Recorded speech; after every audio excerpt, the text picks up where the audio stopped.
This program features live coverage of an African safari and may include animal kills and carcasses. Viewer discretion is advised. Welcome to and Beyond Phinda Private Game Reserve. As you can see, we've been incredibly lucky this morning and we have found this beautiful leopard in the tree. My name is Kim and behind the camera we have Craig and we're going to be with you this morning. And I just wanted to welcome you aboard to your very own digital safari, live from the African wild.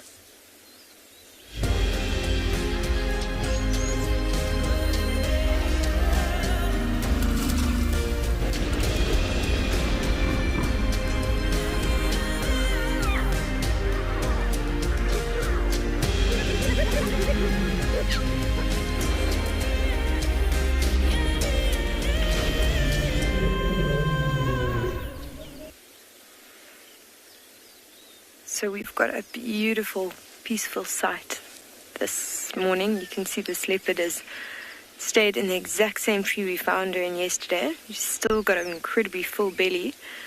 And so she doesn't seem to be going anywhere anytime soon. She's incredibly comfortable. And remember, we are actually coming to you live from the African wild. So please do send us any questions. You can send them to us at wildearth.tv or #wildearth. Or if you're under 18, you can send questions to kidsquestions at wildearth.tv.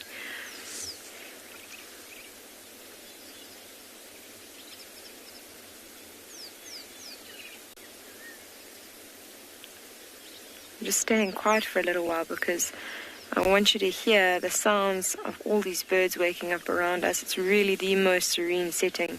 So I think let's just stay quiet and take it in for a little bit.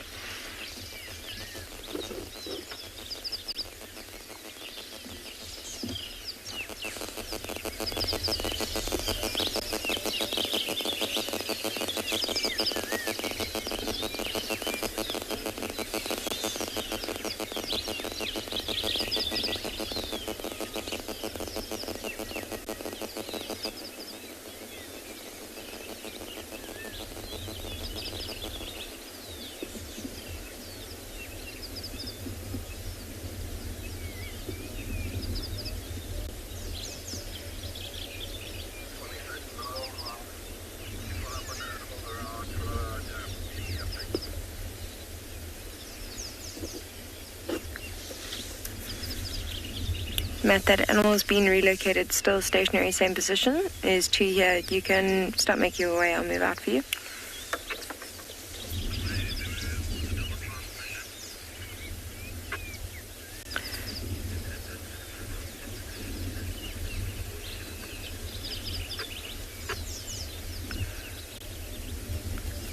Sorry, I can't hear the name of the person who asked the question. It's breaking up a little bit my side.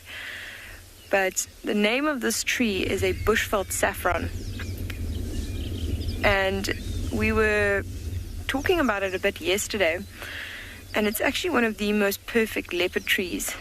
Now, if you have a look at where she's lying, you can see it's really nice and smooth. And the branches aren't actually concentrated in the middle. She's got really nice thick branches right in the middle, very comfortable to lie on, nothing that's going to get in her way. So this is why she's chosen this tree. On the outside, they've got all these lovely smaller branches with a lot of leaves, which actually provide a lot of cover for her. So if you look from far, it's very difficult to spot a leopard in this tree. So she's picked her tree really well. She's got a nice comfy spot, but is also hidden from anything walking around. Now, the main benefit of that for leopards is that they can still hunt from this tree. So if she actually, like a herd of impala or something, walks past, can walk right close to that tree, won't even see her, and then she can leap down from the tree. They actually even sometimes make kills right from the tree, jump out of the tree onto their prey. So she's chosen her tree really very well. On the other hand, it will also keep her safe from other predators. She does have some kills that were close by. I haven't seen if anything's maybe taken anything during the night, but she's at least safe from hyenas or larger leopards or even lions that might come and investigate the kill. So we're going to leave this leopard because there's a few other vehicles that want to come in and have a look at her, and we're going to see what else we can find for you this morning.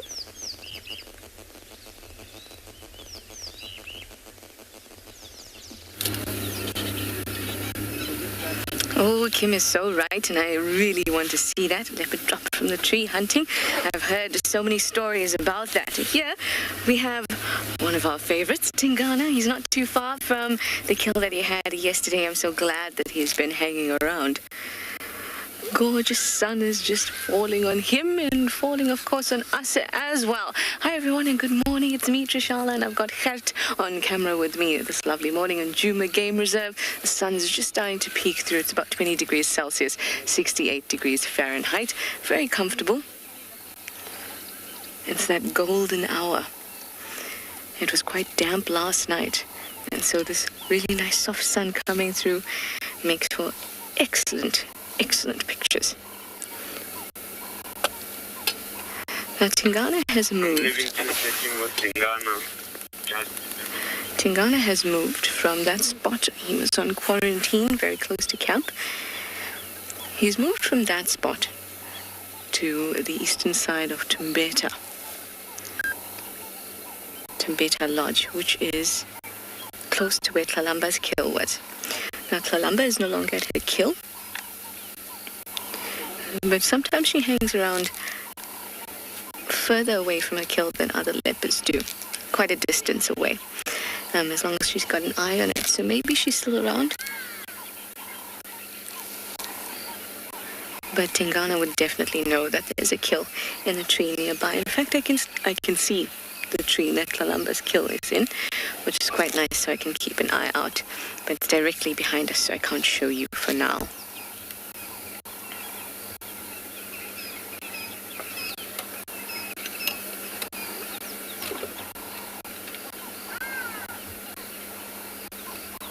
Doesn't it look really nice and peaceful? He's listening to this morning chorus, feeling the sun bathe him. Starting to nod off.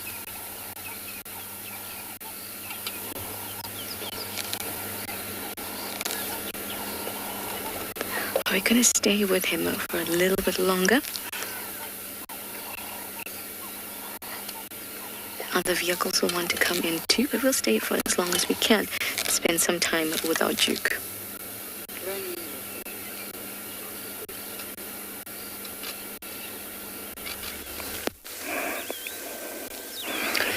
Jumbo, everyone. Another beautiful morning from the Mara Triangle, Masai Mara, Kenya. The sun has risen, as you can see. It is such joy to see it up there. The sounds of nature are taking over. Here in the Masai Mara, the temperature today is about 15 degrees Celsius. And looks like it's going to be a very, very warm day. No signs of rain this morning. So it's just beautiful. There is a few birds calling. I don't know if you can hear them.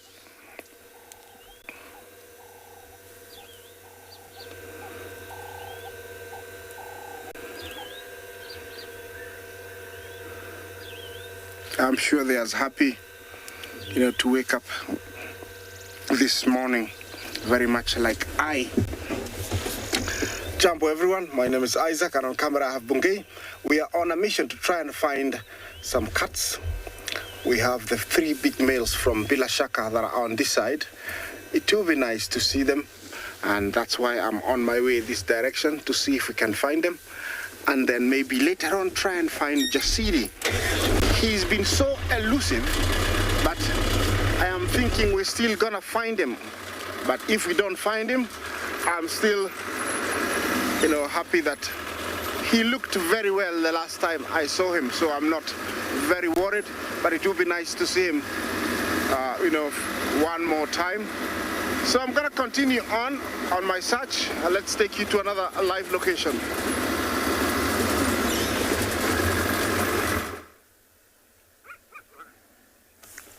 Good morning and a warm welcome to you here in the Masai Mara. We have a young bull standing off. That's a nice shake. My name is Tim and behind camera we have Big James. Now this bull here is time to cool off. You can see how he's standing, throwing some sand on his body. He's had a vehicle coming, and that's the reason why he's just left. And he was not happy where he did that head shake.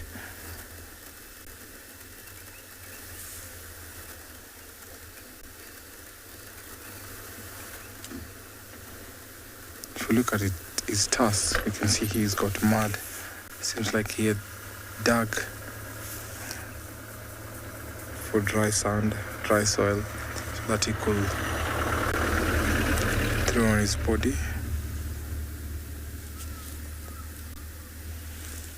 So normally when I see such young bulls like this, I know that there's a big bull not far away from him.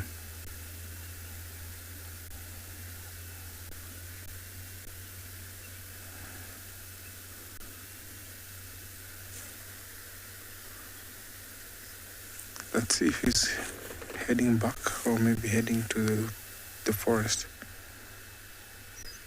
A little bit of an ear scratch.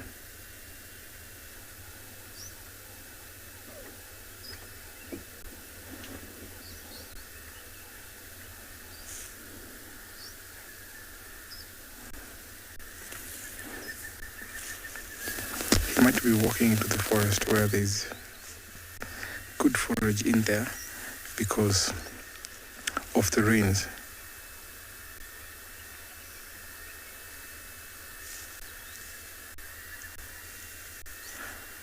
I've seen a behavior with bulls here in the Mara where at night they always walk into the forest and then walk out during the day or in the morning.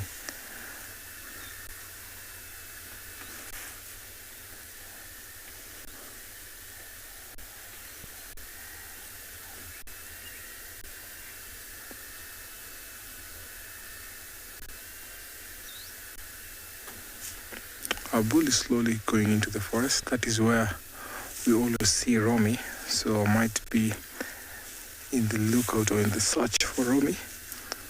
So I'm going to take you over to another live location.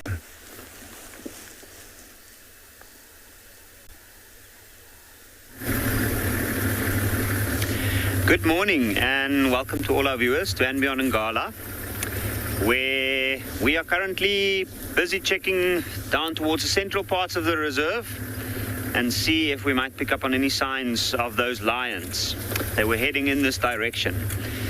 I am Yapi, and behind the camera we've got Sebastian. And we're heading to the sunny spots. We found tracks of a herd of buffalo earlier moving in this direction, and there might be a chance that the lions have moved over to this side to come and see if they might be able to hunt some buffalo. When we left them last night, they did look like they were quite eager to hunt something. But we also heard reports of the rest of the pride calling from somewhere much further west. And there's also a chance that they might have decided to change direction and join up with them. But along the way, we're going to head back down towards the big riverbed side, drive the roads along the banks, and see if we might get lucky with anything else.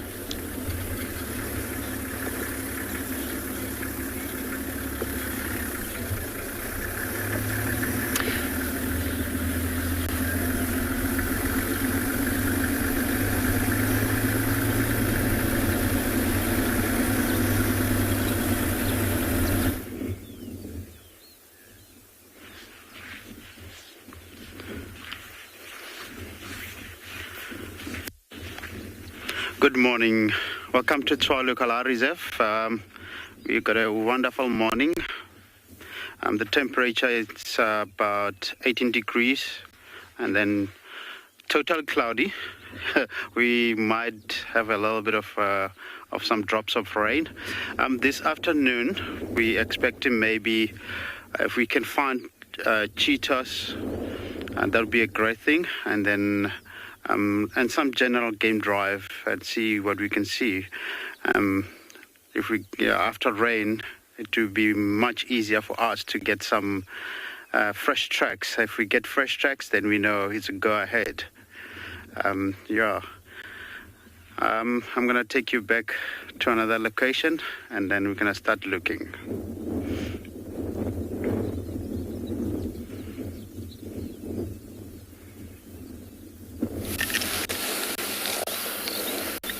Our handsome leopard is doing much of the same. Lounging about, giving us some half yawns, cleaning his paws,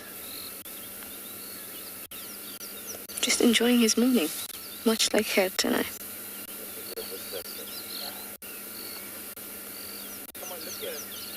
He's got a paparazzi as well. Obviously think that he's a house cat.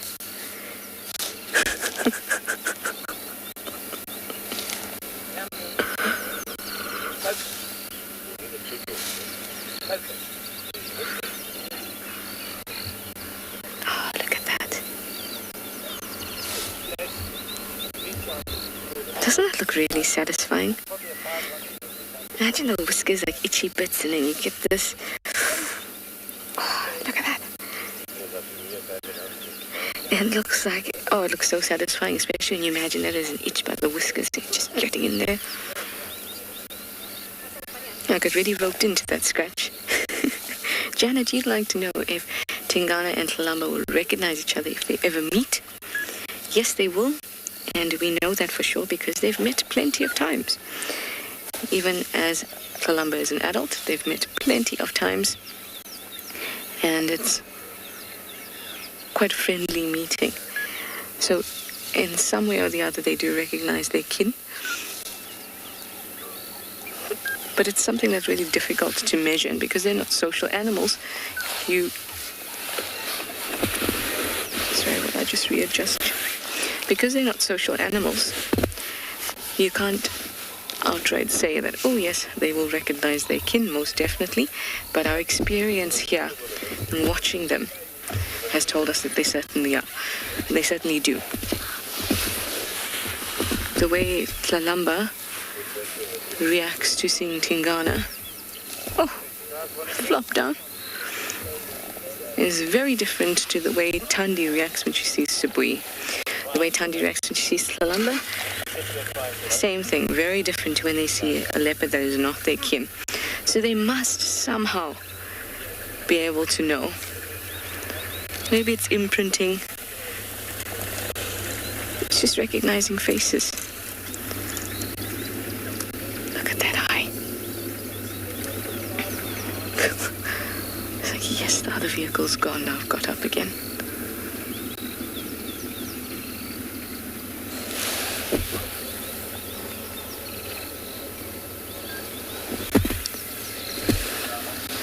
I think Lalamba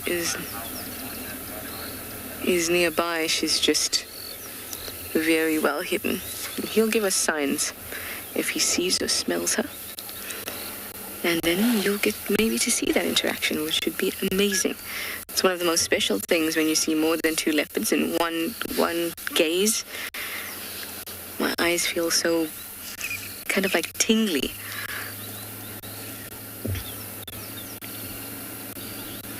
Jenny, you'd like to know if he still has all his teeth?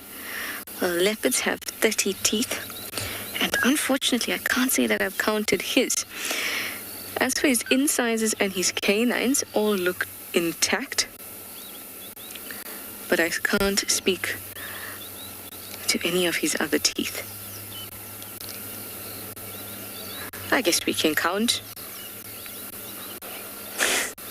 But that'll be very, very difficult.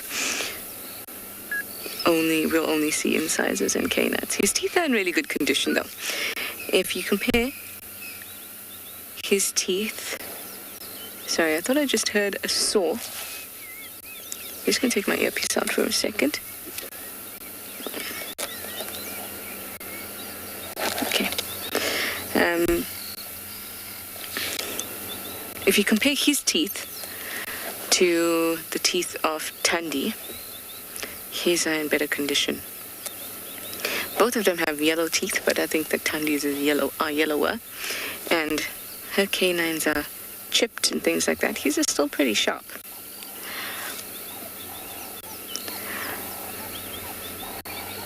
Show us your teeth.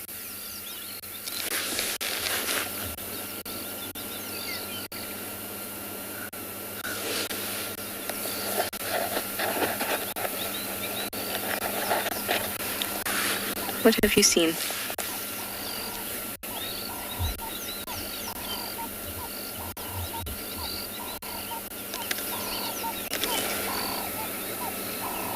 can hear a guinea fowl alarming, not too far away. I'm going to try and position us so that we can see both the tree with the kill in it, Lalamba's kill, and Tingana, and hope for the best. Maybe we'll see 2 leopards.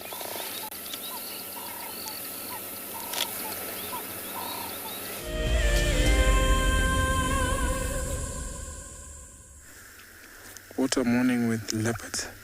So back here in the Masai Mara, we're looking for Romy. This is her territory. So I just want you to listen to the beautiful sound of the Mara where I am.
We've switched it around just a little bit so I can get a view of the tree that the killer's in.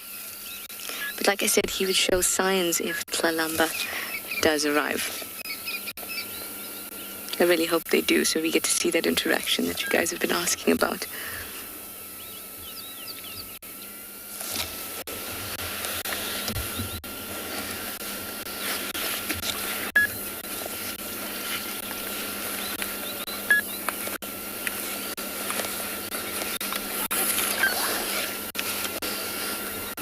I can hear woodland kingfisher. Told you I could hear guinea fowl alarming.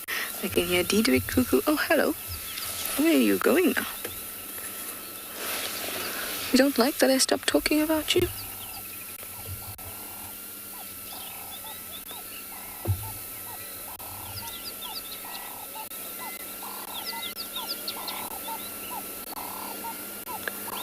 Jump up, jump up.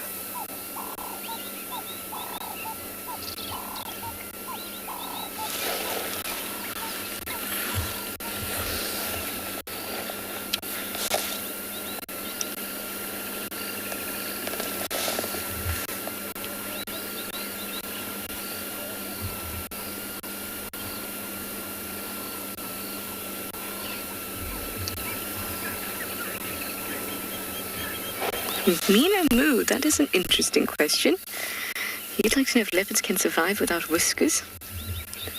They will be able to survive. It wouldn't kill them if they didn't have their whiskers, but it means that an entire sense, their tactile sense, would be lost. It would be like a leopard that's blind in one eye. They'd still be able to survive, but their awareness will be substantially diminished because they'd lack whiskers. Whiskers are really important because it's almost like having fingers on your face. It's a very odd description, but it means that you can feel things on the ground. You can feel where you can fit through. You can feel if there's something that's maybe going to hurt you. If you go and sniff a scorpion and you feel the sting can't hit your whiskers, so you'll know immediately to pull away before it can get to your face. It's really important. It's a really important sense. So without them, they'll still be able to survive, but they'll lack a really large component of the information that they get about their surroundings. The whole chunk will be missing. They can still get that type of information from their paws in other areas where they'll have receptors. Tactile receptors, which basically means where they feel touch, like your hands. In fact, all over your skin. They'll still have that information. That's why I say it's like a leopard blind in one eye. Some of it is missing. That's an interesting question. I've never found a leopard whisker lying around.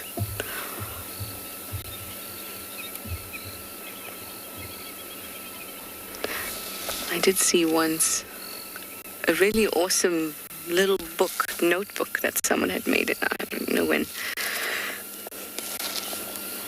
1900 or whenever it was. A little notebook with all the whiskers this person had found in their lives, sewed into the book with little annotations of when they found the whisker and what the cat was doing at the time. I wish I could do that for the leopards, but unfortunately, I'm not good at finding whiskers in the grass, much like a needle in a haystack. All right, well, I'm hoping he'll jump up onto this fallen over tree and Tlalamba comes along and there's a great big reunion. We all get to see it. So I'll sit here until that happens.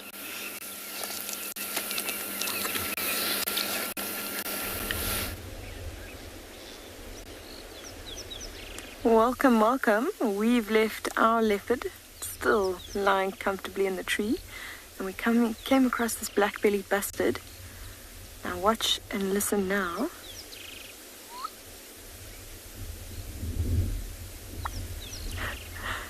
Wonderful. It's a male black-bellied bustard. I can tell because I can see a large amount of black underneath the belly, even from this angle. And it's doing its territorial display call. You can see it's found a prominent sort of termite mound right out in the open area. these lovely long grassland areas are a perfect place for these black-bellied bustards. It's exactly where you find them. And what he's doing is he's busy doing his territorial display, and he'll do this for often about half an hour, with periods of every 10 to 15 seconds, but I think he's doing it at quite a bit of a longer interval. So you'll probably see him call again.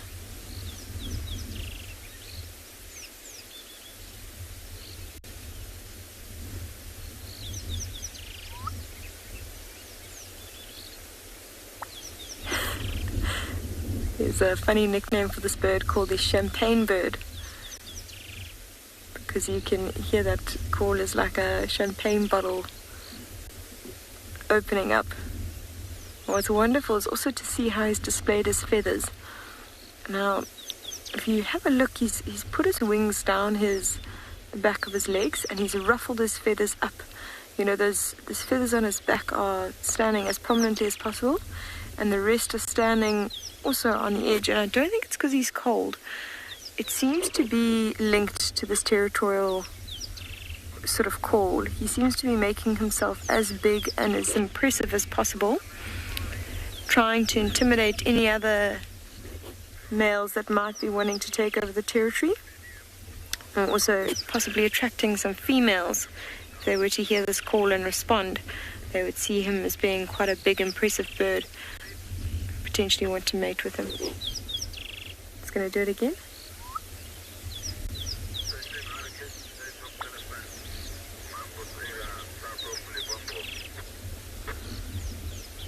Beautiful. You can see as soon as he stretches his neck out, all his feathers go right back down, and then when he tucks it in, ready for another call, you can see those feathers ruffle out again, those wings expand beyond his legs.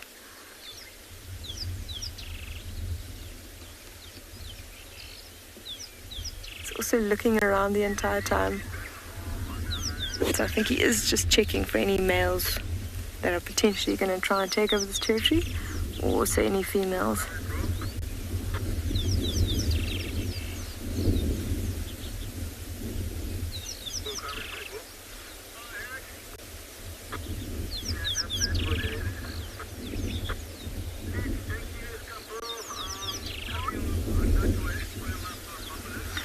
Nipsis, that is a termite mound. Now, doesn't seem to be active at the moment. I can't see any fresh mud that's been piled up on the top, but you'll see a lot of these termite mounds all over these wild areas. They're very important for the recycling of nutrients, and you often see animals make use of them. There's a large variety of animals that will use them as burrows. Animals such as this black-bellied bustard will use it as a lookout point. Also, a cheetah will love to lie on termite mounds because it gives them a little bit of a height advantage. So they're able to see a little bit further over these open plains. Oh, look at that. Just displaying to the side for us, you can see how gorgeous this black-bellied bustard is now. Absolutely stunning. And on the left of that termite mound, you can actually see that there's some roots coming out now. They're very, very nutrient dense, these termite mounds. Termites obviously recycle a lot of nutrients, so that soil that they use to make their mounds is incredibly nutrient dense. So you often see trees or bushes that grow in them really nicely, and something's actually dug out some roots from it, so trying to feed on there. It's just the most beautiful picture this morning.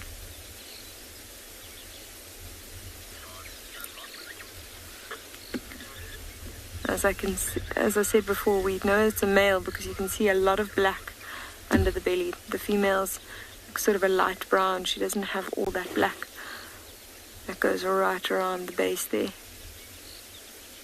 Male's also slightly bigger, but without anything to compare it to, it could be difficult to tell the size difference unless they're standing next to each other.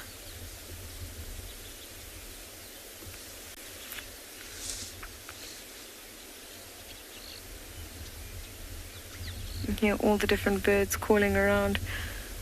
It's quite a cool morning, so we're actually hearing a lot of bird calls.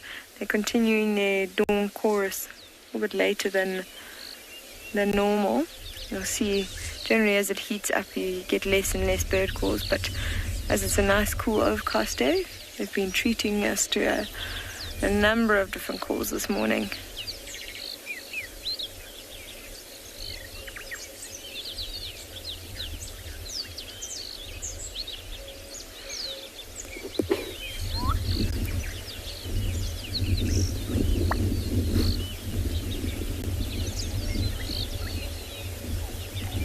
So see the patterns on the wings. It's a lovely time to actually just sort of take those in.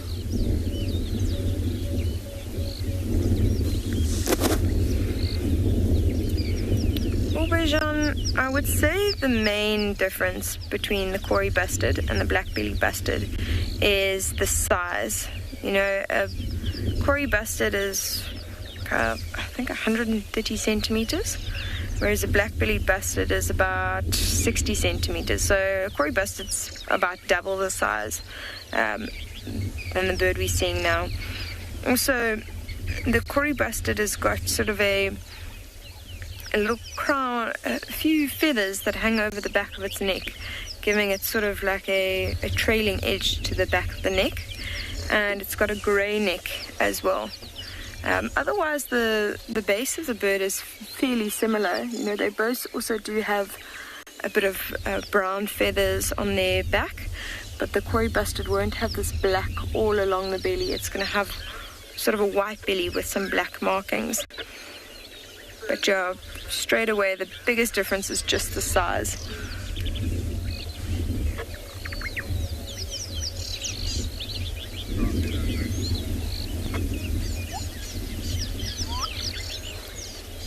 So I think this black-bellied bustard is going to carry on doing calls for the next 10 or so minutes. But what we might do is we're going to try and check these open areas, see if we can maybe find some cheetah in this area, or see what else we can find for you this morning.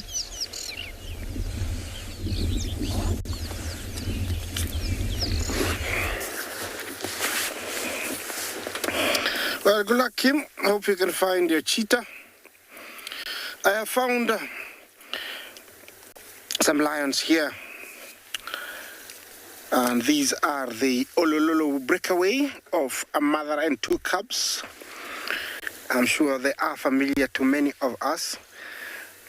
They're somewhere where you don't expect to see them. It's very long grass, and with all the rain and dew, can be very wet. They don't love water, but I think they had something to eat, and that's why they're here, or that's what brought them here.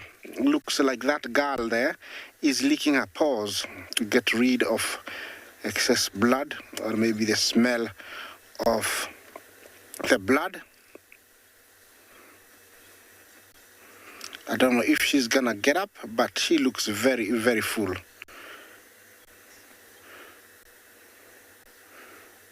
That looks like the mother. She's usually much, bigger than the other two girls. Yeah, cleaning is quite essential. Get rid of blood that attracts biting insects. Like, they have a fly called the lion fly. Can be sometimes, annoying, although mostly it rids other insects off the lion. But if they have blood, they'll feed on it.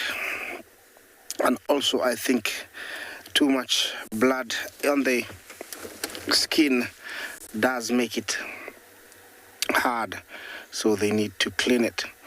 Also, this is sometimes how they get water, lions. In very, arid areas, I have experienced and seen how when it rains, lions will, lick one another. And that's how they get water, because there is no water available anywhere. When it rains, they lick one another. So that's how sometimes they also get water. You can tell that she's got a bit of blood on her cheeks. So definitely she's reading that. And using her very, very rough tongue, she's able to do that quite quickly.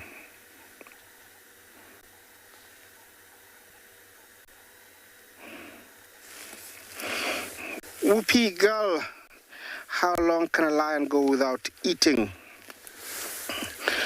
Completely without eating after a good meal, I would say she can go about 7 days. That's comfortable. Then she needs to eat about 7 days, I would say. But when they are really pushed by situations, I have experienced a lion that never ate for 14 days. So it depends. Either it's forceful, it's a very long time. Look at that. And volunteers for tabby rubbing lions, this is your time. Yeah, they're masters of resting lionesses.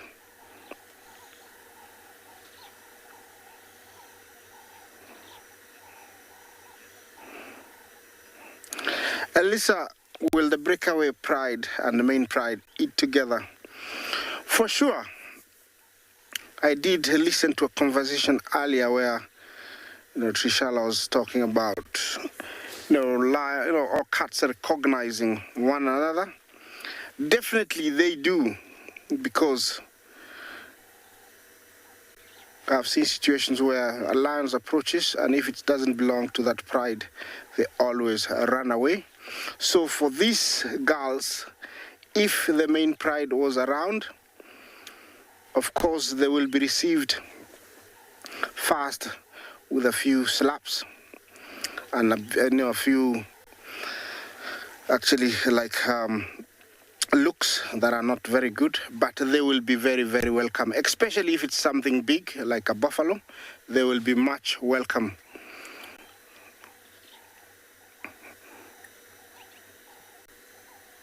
Can hear the sounds that we have here of ring-necked doves, rufous-napped lark, yellow-throated longclaw.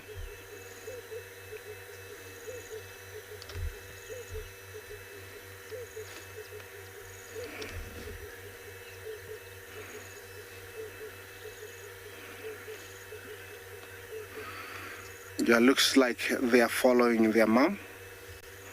These are the cubs. When I say cubs, I mean to that female that we never saw. She's way up where the other one is. They're about 3 years old. They're adults now, and soon they'll be mating. So, yeah, lions do recognize one another, and they will be welcome to feed on the main pride's carcass if it was there. Very healthy looking, these girls. So they've been feeding very well. I must say it's a very added advantage for them just being 3, because anything, even if it's a warthog, is enough for them. So it's an advantage for them to be just 3. Well, I'm going to leave you with that side, and I'm going to continue on, see what else I can find as they disappear.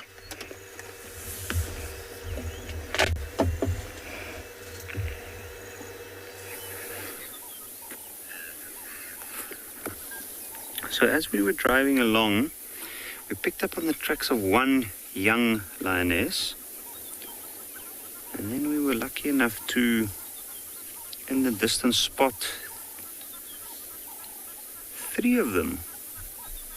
And you can see that's the young lioness. Now, I don't know if it's her tracks that we saw, but she is already having a bit of a sleep in this morning. And there is her mother. And the one in front with the back facing us, she is her sister. So this is quite an interesting family reunion. We haven't seen any other of the pride members in this area, and you can see the younger ones look like they've had a long night. They've probably been moving up and down. And have a look at the lioness. You can see she is quite alert. What a beautiful lioness indeed. See that one ear turning out to the side, listening to the sounds of the birds in that direction. You can see some of the scars on the face.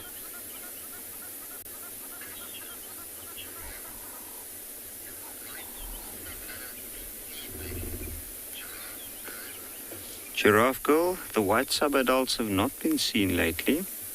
The other guys on the reserve is looking for them, but have a look at that. You can see that the memories are starting to show clearly.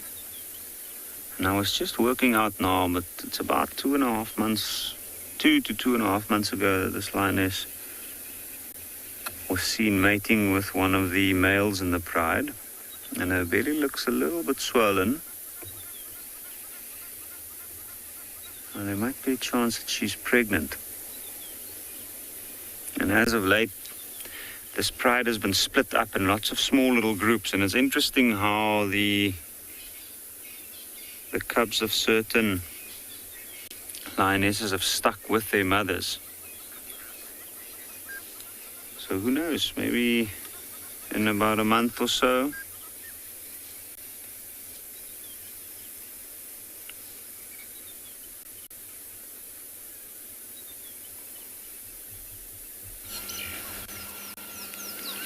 Awesome stuff. Tingana's up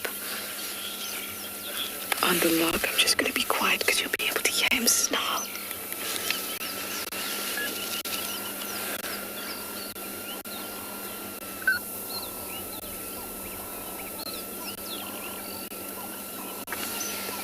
Two hyenas were at the base. They really riled him up.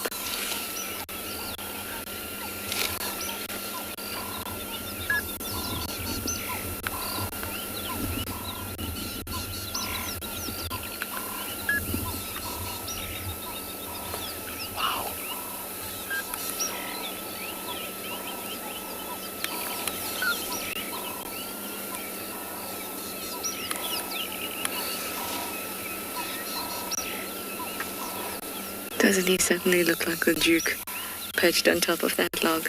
Oh, that was great. The two hyenas came to investigate him right where he was sitting. He was not happy.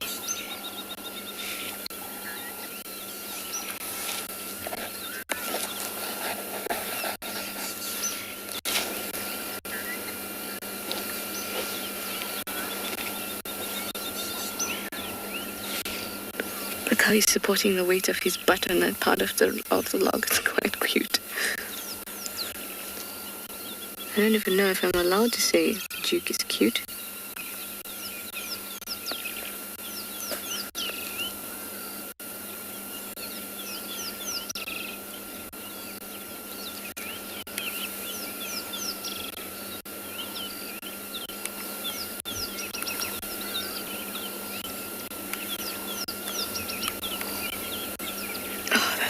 A treat to have him up like this. It's a trait of like a playful leopard, and I don't often see Tingana playing on logs like this, but of course it was out of sheer, I guess, dislike for the hyenas that he jumped on. But still, this is such a treat. We see Talamba like this, Shidulu like this, but Tingana, no.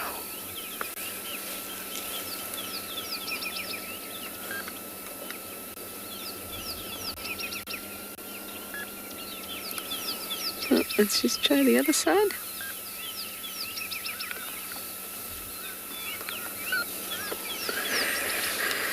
And he's back to his spot, and he has this look of an older gentleman that got moved out of their parking space or something, or some kid sat on their couch, and then finally the kid got up and like, yes, give me my space back. That's better. So glad you managed to catch the bit of that where he was on top and the hyenas were still irritating him. Oh, magnificent.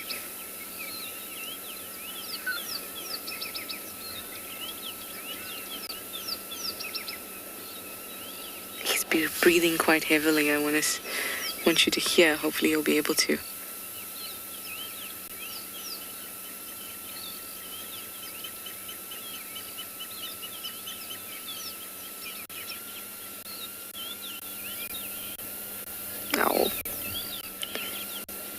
It is very, very, very faint.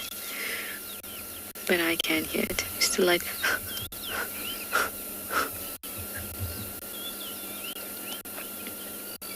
Pain has riled you up, boy.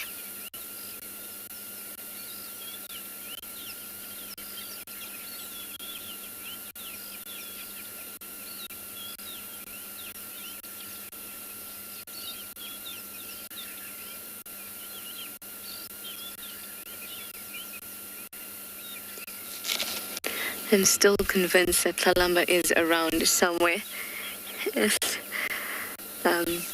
When you sit with a leopard like this, obviously I know that he's not doing much. He's sitting down. He is essentially flat, but there's so much potential. There's the kill. We know that another leopard could be around. We know that there's hyenas around. So it's sometimes cool to just sit and wait, because more often than not in the bush, it pays off. So that's what we're going to continue to do.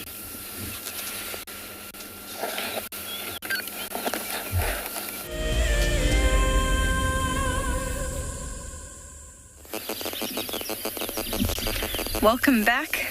We've left that beautiful black belly bustard, and we have come across such a serene scene this morning. You can see that we've got a beautiful watering hole, one of our larger watering holes that we have here at Anby on Phinda. And you can see we've got a large variety of birds. We've got a yellow-billed kite in the tree on the right-hand side. And we're surveying the whole scene. And we've got a lot of white-faced whistling ducks, those ducks with the incredibly white face. You see a huge amount of them. They've got a really rufous belly, a bit of black on the back of their heads. Those are all our white-faced whistling ducks. Then we've got our yellow-billed storks. Those really white birds, very long yellow bill, a bit of black underneath. They're starting to go into to get a little bit of a pinkish hue. So you can see those yellow-billed storks at the back there. And on the far left, and on the close left, you see a white bird with a bit of red down the legs and a bit of a red bill. That's an African spoonbill that's busy pruning itself.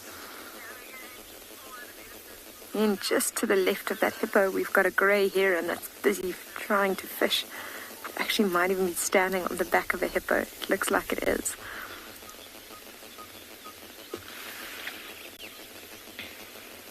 We've got some pied kingfishers that are busy swimming, going down, trying to catch a little bit of water. And we're going to sit and listen and enjoy this moment.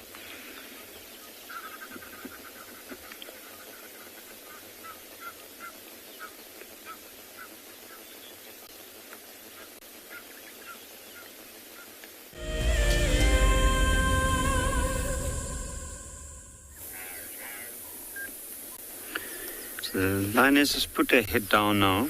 It looks like they might be resting for a while.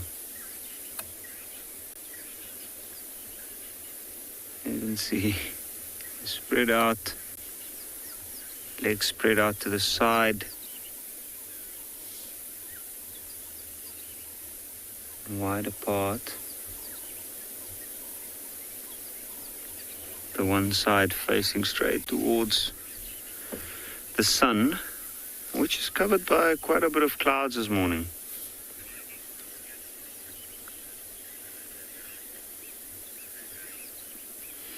Zachary, why do some cats have pointy ears and others have round ones? I think if you're referring to these lions at the moment, it might be just because of the angle that they're laying. Sometimes when they put their ears up in order to listen and clearly find the direction of where a certain sound's coming from, then it looks a little bit more rounded. And then when they turn it to the side, it looks a little bit more pointed. Also, smaller cats, they have larger ears proportionally to their head. And that looks sometimes like it is rounded. But with the big cats, generally the ears are more rounded than with smaller cats, say the African wild cat or the caracal.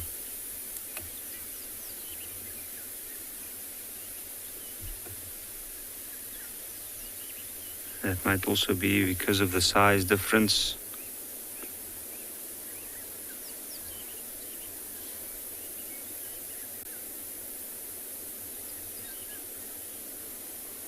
Just have a look at that. She doesn't have a worry in the world at this point. Ears aren't even twitching. It's actually quite nice weather for them this morning.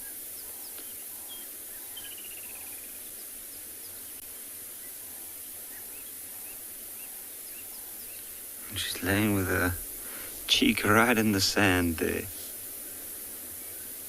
I'm amazed often at where these lions find comfortable spots to be laying down. Just have a look at that sunlight coming through the clouds up there. What an amazing sight. Definitely not a bad space to take a nap.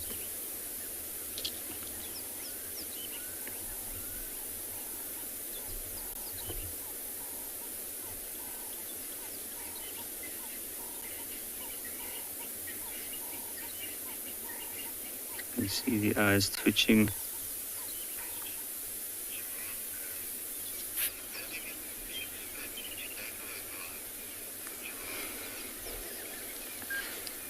Giraffe girl, that's a good question. I guess the best way to answer that would be to wait and see.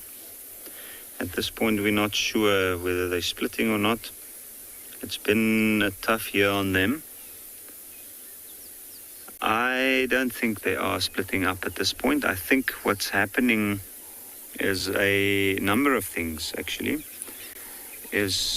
There are different age groups within these youngsters. The young cubs, for instance, that lioness has to take care of her cubs, so she has to move with them, and they can't always keep up with the large movements of the pride. And then also, in the case of this female, she looks like she might be starting to lactate. Now, I am wondering whether she is not pregnant, and if that's the case, she might be scoping out possible den sites within the nearby area. They know this area very well. They've had cubs themselves, including help raise other members of the pride along the stretch of the riverbed. And I think she might just be moving around this area because she knows she might have to find a safe spot for her cubs or her unborn cubs. And I think the age of the two young lionesses, they're still quite young, and they decided to stick with their mother. I was also wondering the other day whether or not, because they are at the age where they're getting taught how to hunt, and they're starting to actively participate in the hunt at this stage. So it might also be that the size of the pride, they've had complications with all the young males, usually finishing off meals and things, and maybe not giving the young lionesses enough of the shares.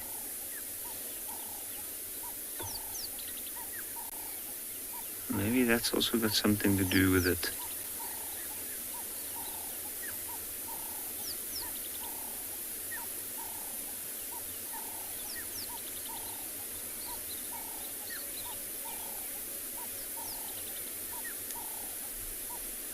But at this point, they don't seem too bothered with not having the rest of the pride around. And I'm sure they're somewhere in the area. We've had tracks yesterday. We've heard them calling not far from where this area is. And as the morning goes along, we might be able to find some of the other members split off into little groups.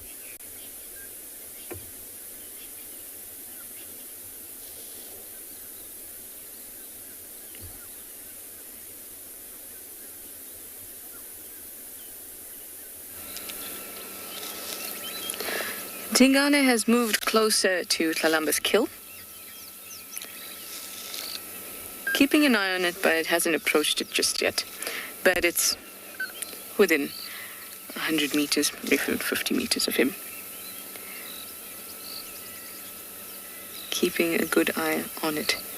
Well, we were talking about his teeth, and now sometimes he looks a little bit dopey. I hope he doesn't mind me saying that. He leaves his lower jaw to hang like he is at the moment, but gives us the opportunity to look at his teeth, except for the fact that there's a small bush oh, thank you, Tingan. Oh. So you should have 6 incisors at the bottom, 6 at the top, 2, 4, 6, thank you, Tingana, and 2 large canines there. So you can see that all at least his bottom jaw's teeth are intact. Then 1 simple molar on each side of the upper and lower jaw. Of course, we won't be able to see that. And then the premolars are modified as carnassials, which I'm sure he still has because he still chomps away very happily. So I think all his teeth are intact. Unfortunately, we didn't get to see the top.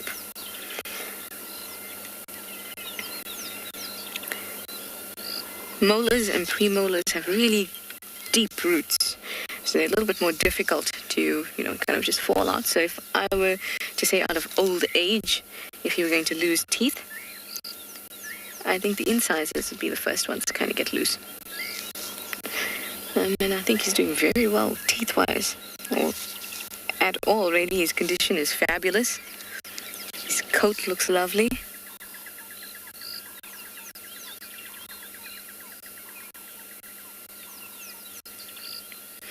Dr. Rocky Balboa, welcome aboard. You'd like to know if leopards get cavities? They could get a cavity, but it would be more likely a result of an infection as opposed to deteriorating tooth enamel. Because remember, the reason that we get cavities is because we eat a lot of sugary foods that slowly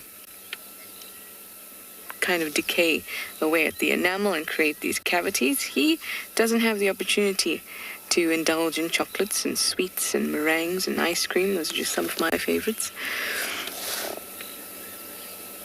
So cavities are probably not a very common thing to find in leopards or any animal really, Archer. Our teeth gets put through a lot of artificial concentrated things that where you wouldn't find out in the wild.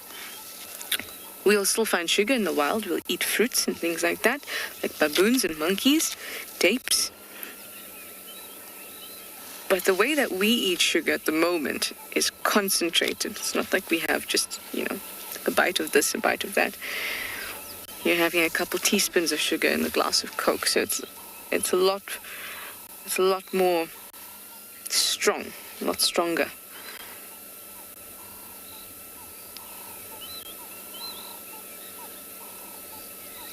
That's like the difference between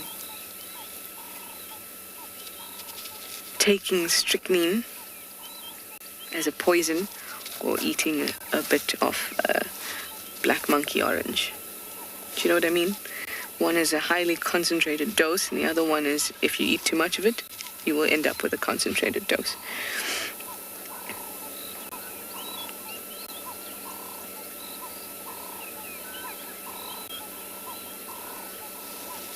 Speaking of black monkey orange, it's all around us.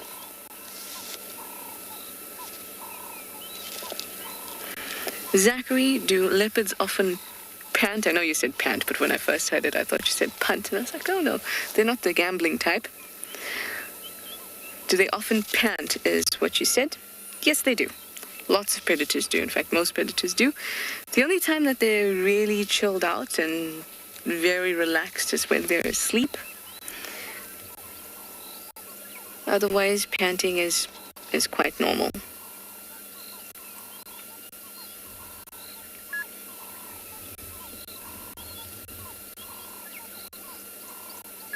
It helps them to regulate their body temperature. We do that by changing our behavior. where we put on clothes or we change the environment somehow by using an air conditioner, putting a fan or whatever, they adjust their temperature by changing physiological things. They pant more, stuff like that, or they move to a spot of shade, which is a behavioral change. Was it Alpha Dog that asked if leopards were endangered? Leopards are. Alpha Dog, leopards are. How lucky is it that we get to see so many animals that are endangered when we're out here on safari?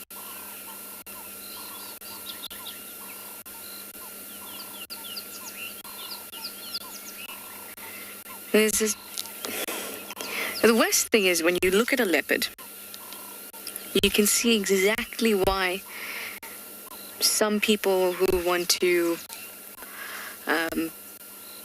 show that they are the king or strong or, some sort of dominance would think, oh, a leopard skin would be great to show off just how dominant I am. When you look at a leopard and you see its coat, you know exactly why, because it's so, so beautiful. When you look at this animal, you think such a symbol of strength, power, this prowess, this stealth, all these qualities that you might want to signal to other people in your area that you have. The problem is it's not necessary. No one needs to do that. But traditionally, especially across Africa, leopard skins have been part of traditional royal outfits and things like that for a long, long time. Still places you can buy things like that, which is just disgusting. Nobody needs a leopard skin except for a leopard. No one at all. Things seem to have quietened down now. I've told you about how you get a tingly feeling. Things are happening around the bush even if you can't see anything. But that tingliness for me has calmed down a little bit. So I think we'll stick with him for a few more segments and then we'll move on and see what else the bush has to offer this morning.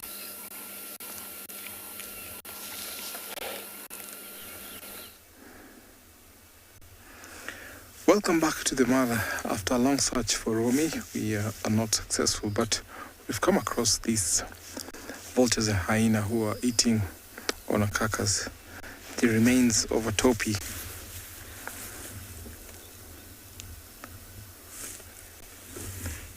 See, the vultures are all waiting in line to join in for the carcass, but the hyenas are not giving them space.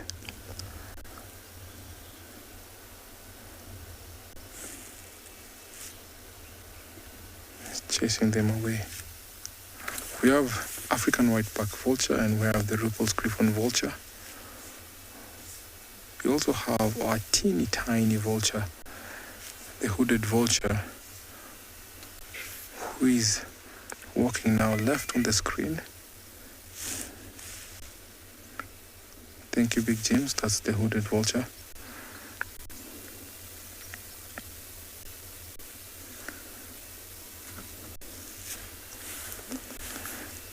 So there's no competition whatsoever for the hooded vulture because they have a unique way of feeding, because you find that these other vultures will be eating on the carcass, but when there's no food, sometimes you can see the hooded vulture foraging on dung.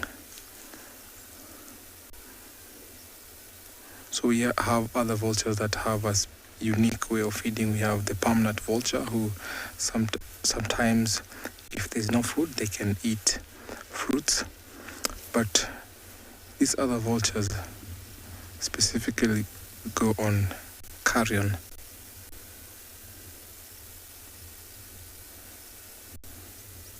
You can see the unique way. See the hooded vulture actually searching for dung piles there, while the others are still waiting for the carcass, waiting for their turn to come. The reason why we call it hooded vulture, you can see it looks like she has a hood on the back of her neck.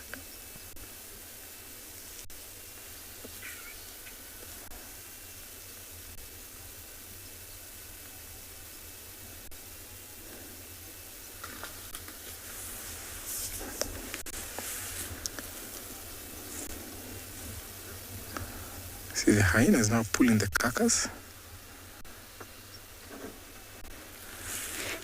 It's time to take it somewhere away from these vultures. And he's not happy at all. Come on, get off my meal.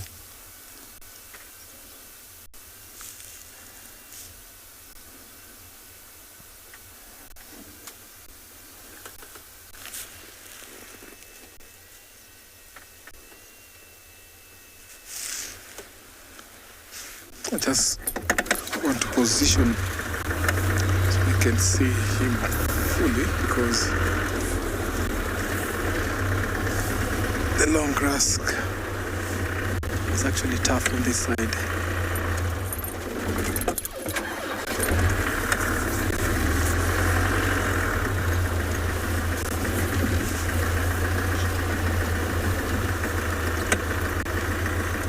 She's going to join it. The other hyena. You can see how these vultures are hungry.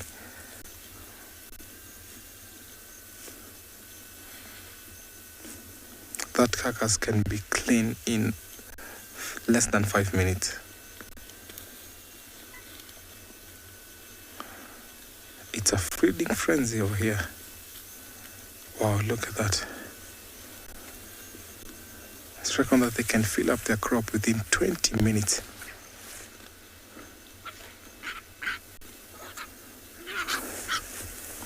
There are vultures known to carry disease. Actually, vultures help control diseases because they have very good digestive system, such that they're able to actually digest anthrax. So animals that are killed or died out of anthrax are able to be wiped out, or the carcass can be cleaned by these vultures. So vultures are not known to carry disease, but they're actually known to control the diseases, because whatever dies from any disease, old age, these vultures can eat that. So if it's not for vultures, then we'll have so many problems out here.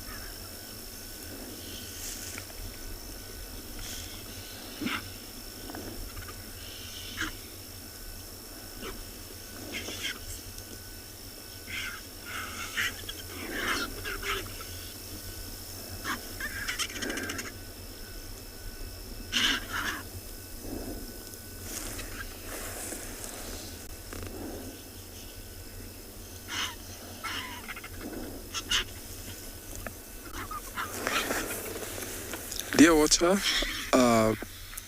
when you talk about urinating, they urinate to heal their wounds. The only thing that I know of birds who urinate on their legs are the marabou stock and other stocks, because they do what we call thermal regulation or urohydrosis. So urohydrosis is the process where they urinate on their leg to cool, that helps them cool off. But not quite sure if vultures do the same, to urinate on their legs to heal off. So that is something that I would like to find out. But what I know is birds use urohydrosis to cool off their body temperature.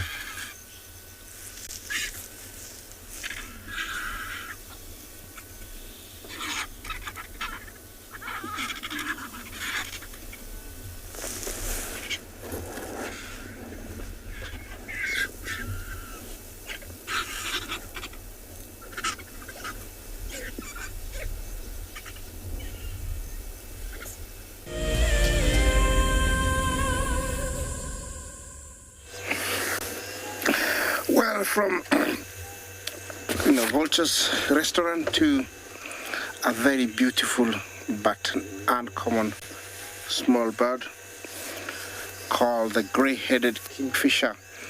This is another kingfisher, but not commonly seen. very much like other kingfishers. They will, perch in one spot, wait for that moment or that, perfect moment to be able to go down and get something.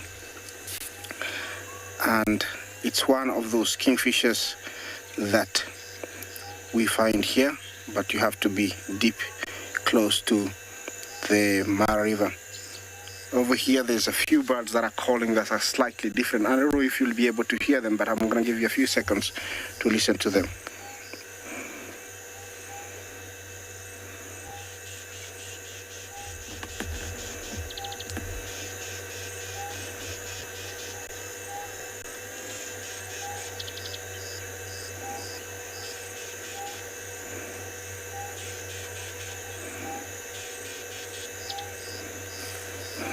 Yes, so yeah, they're quite different here from out there in the open. And actually, if I look very close to this bird, he's got the bottom beak is black and the top is red. So if you look closely, it's not actually a gray-headed, it's a woodland kingfisher. Woodland kingfisher. Apart from him, I do have other birds scattered in this beautiful marsh here. But one way of telling you that he's actually a woodland kingfisher, it's looking at that beak. When he turns, you will see black and red.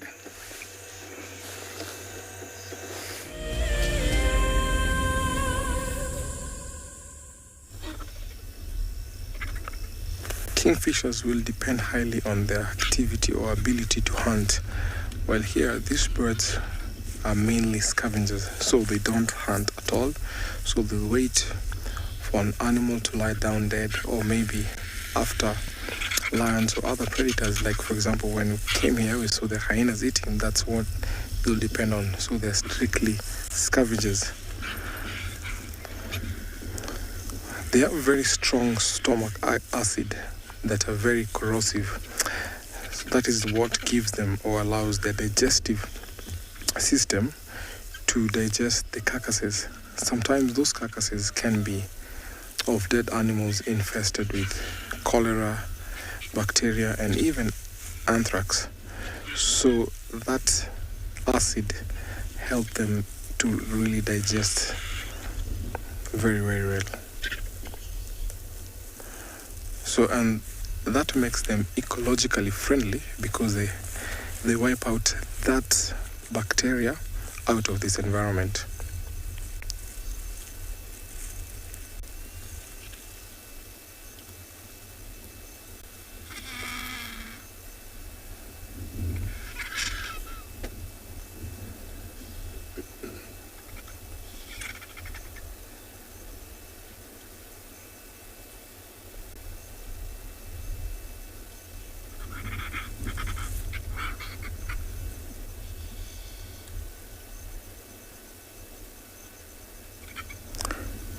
Within a few minutes, this carcass will be completely wiped out. You can see some of them are resting, sunning. You can see how they've opened their feather, exposing them to the sun to dry off their feathers.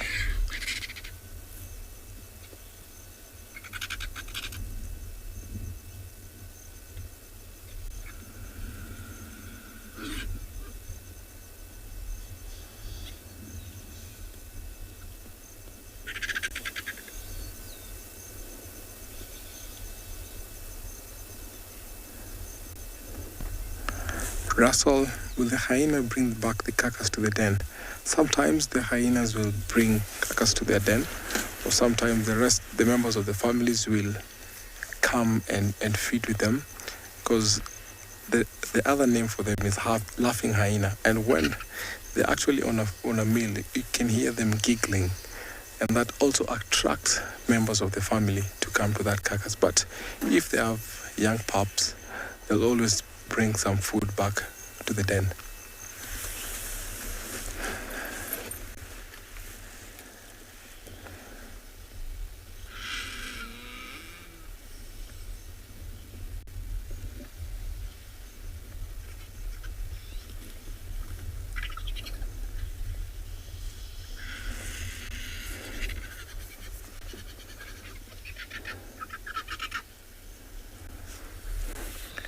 Gracie, how do they hold their wings out like that?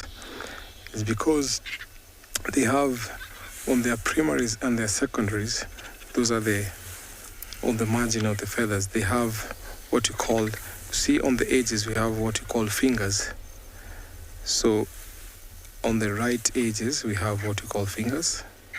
They look actually like fingers. So that really helps them put that in balance. And you can see on their shoulder, that margin is also very strong. So it also aids them or give them that ability to hold the feathers like that. And also the fingers on the tip of the feathers help them when they're soaring, and they're the ones that help them propel to what side they might fly to, if it's left, right, whether going up and low, just like an aeroplane, how they control the wings. So that is primarily one of the aids that help them. See, the fingers are spread out, so they're the ones that will actually hold and make sure that the feathers are sand down.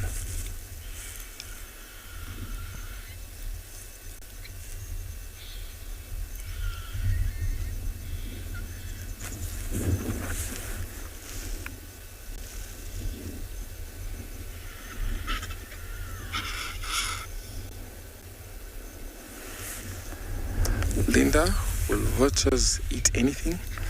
Yes, any dead animal. So any carcass, be it of a lion, be it of a herbivore, carnivore, herbivore, they go after any carcass.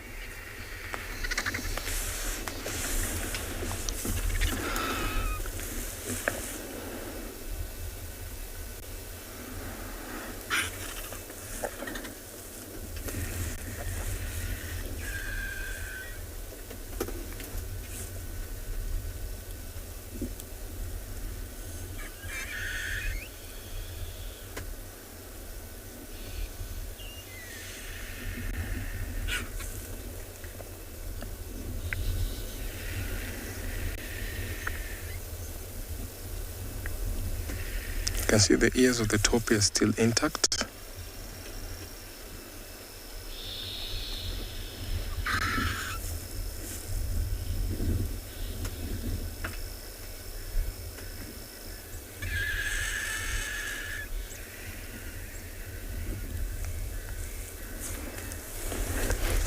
It's been a long time since I saw vultures devour carcass. I'm going to stick around with them here as I take you over to another live location.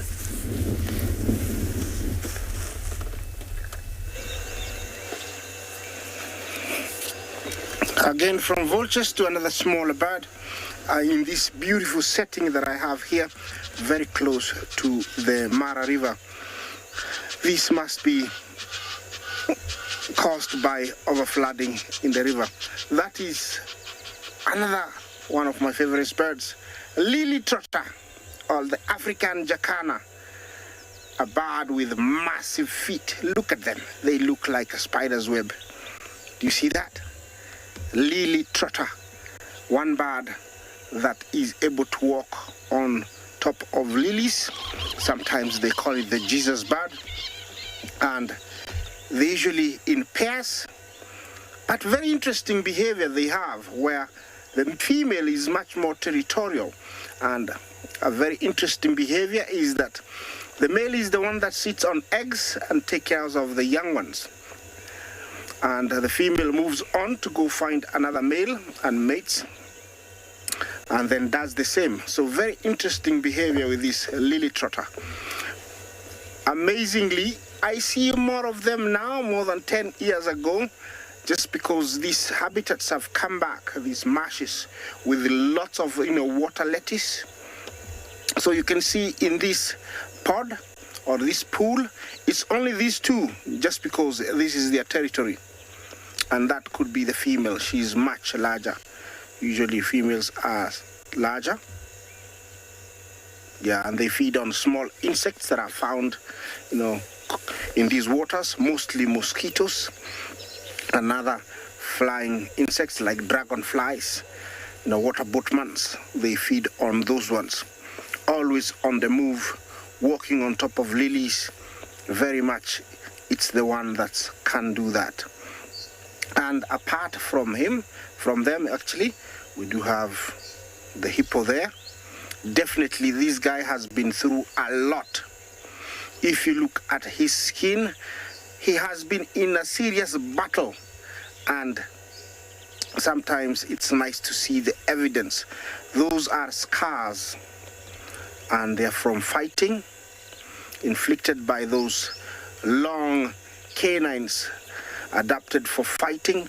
And for him being out here gives them enough time to heal, because fishes are not feeding in them in the deep water.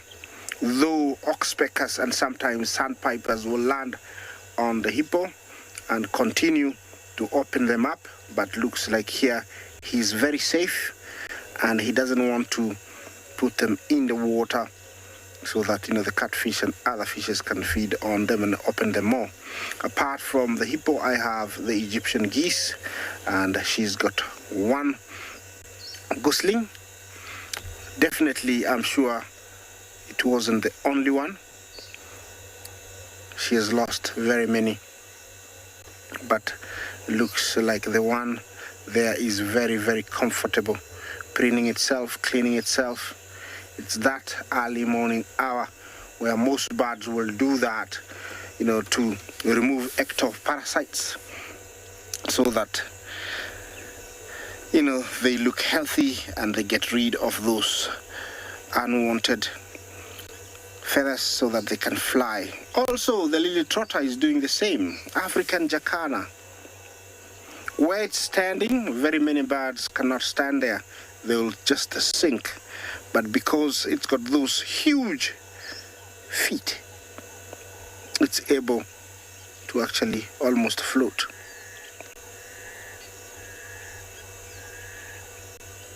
Very busy looking, trying to look good.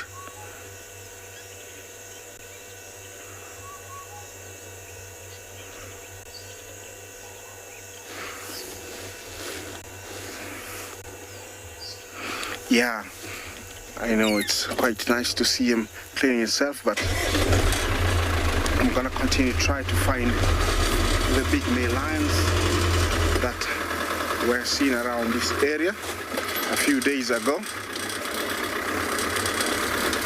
Apart from them, also Jasiri was seen also around this area. So it's an area that has got a lot that I can find. Note that, we've been talking a lot about the orange-leafed croton, and here you can tell why. It's got that orange leaf. It's over here. It's sort of a dying leaf. It turns that orange color, and then eventually it falls off, like just how it fell off. This is a very hard wood, and it does have a fragrance that really smells nice. So it repels a lot of insects, and hence lion and cheetahs and leopards like to sleep underneath it, because it repels all the insects. Elephants, giraffes love to eat it. It's a hardwood. It is used for building Maasai huts. They weave around just before smearing, the mud or the cow dung mixed with mud. To smear that forms like a very solid wall, like cement, and it does last very, very long. Also, it is used for actually displaying meat, or when warriors are roasting meat, they use this tree to cover it, because all those insects will be repelled away by the smell, or the nice smell of this orange-leafed croton. Yes, we're leaving now the bush and we're coming out into the open. And while I do that, let's take you to another live location.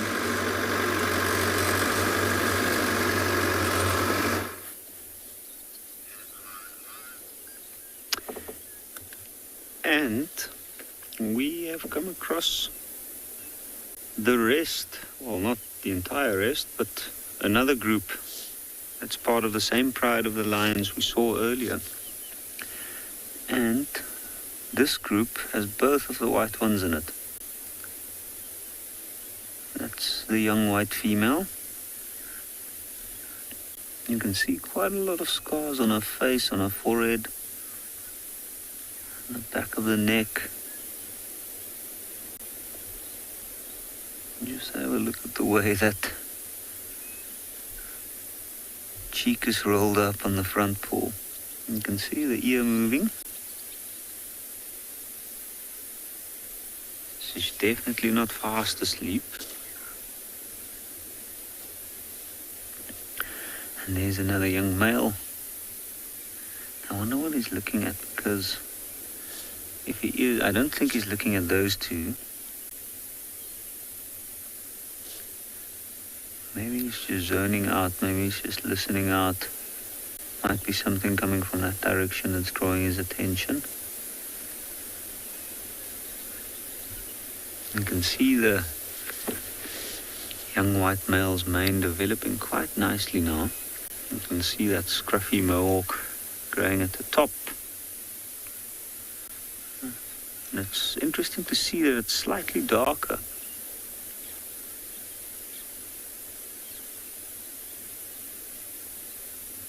Next to him is his brother.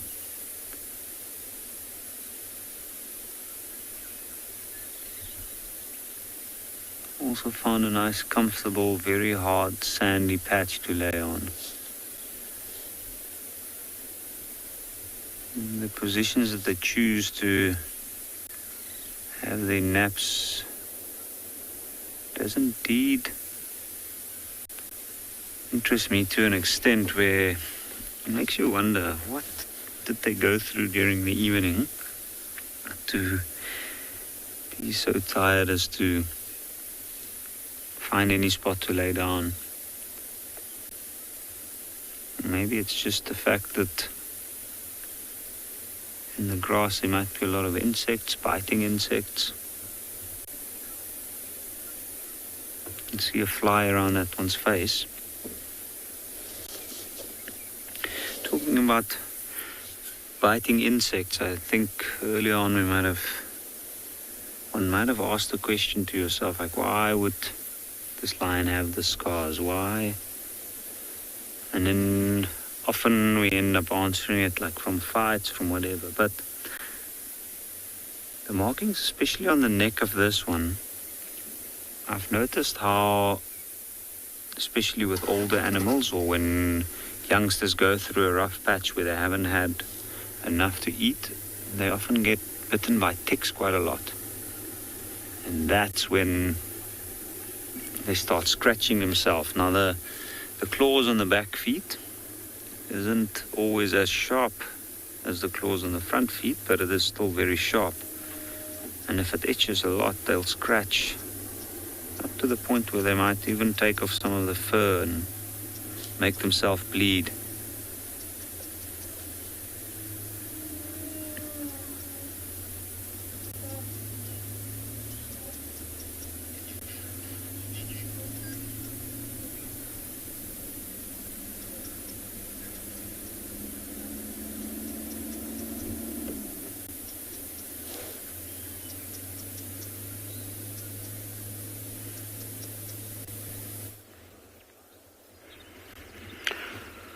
We got ahead of Gensbok.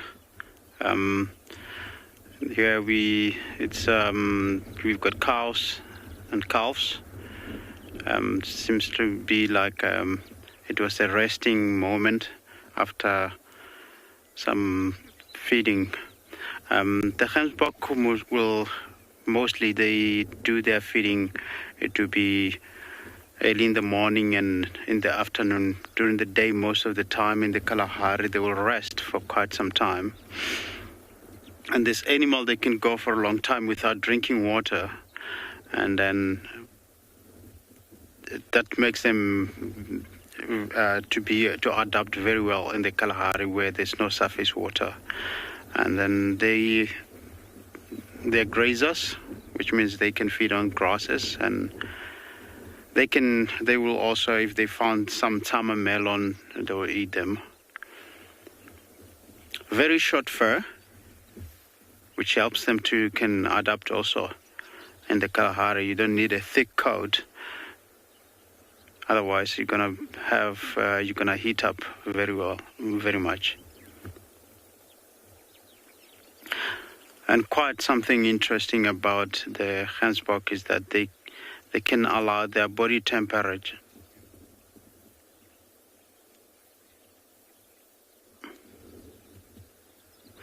Thank you, Jackie, for the question. They will grow their horn as soon as, let's say, almost like 6 months. Within 6 months, they should be having their horns. As I was saying, that with the Gansbok is that they can increase their body temperature to 45 degrees. What in the afternoon, what they do, they go up the dune to get the breeze, just to get their temperature down. And the difference between a male and female, still with males have got horns and females got horns, which makes them, the males have got thicker horns than the female. And yeah, and the other thing that makes them adapt in the Kalahari, you can see they've got a wide belly, and then which helps with the reflection of the heat from the ground. Yeah. All right, I'm gonna take you to another location. We're gonna move on.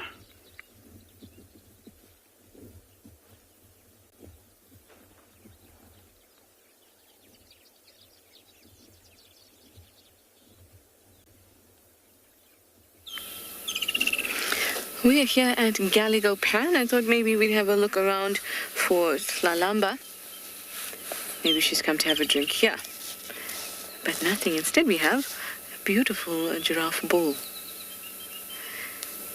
Now, we will go back to Tingana, but there's a couple of places I want to go on drive today. One is I want to go through the Mawati and see if we can have a look for Owl Livia, a spotted eagle owl chick. I know that a lot of you have been concerned, so let's just go and have a good look. Give you an update on her. I'll do that straight after this beautiful giraffe. We were hoping he would come down to drink.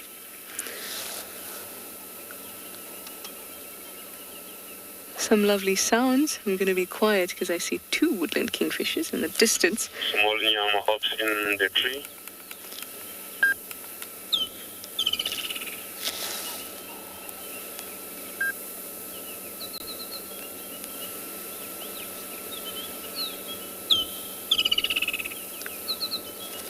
The sound is so beautiful for 1 week.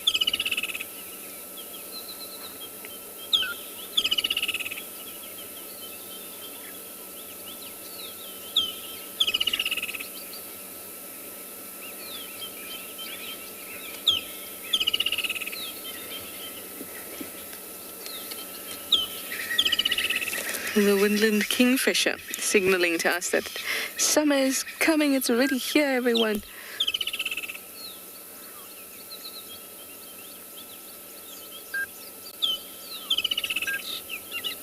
It is the sound of summer.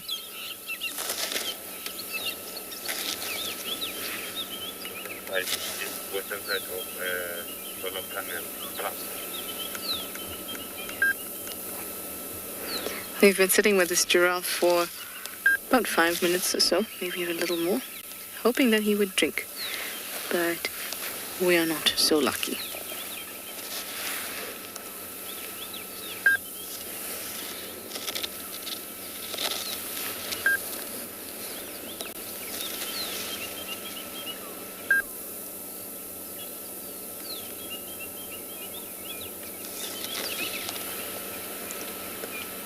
Some oxpeckers.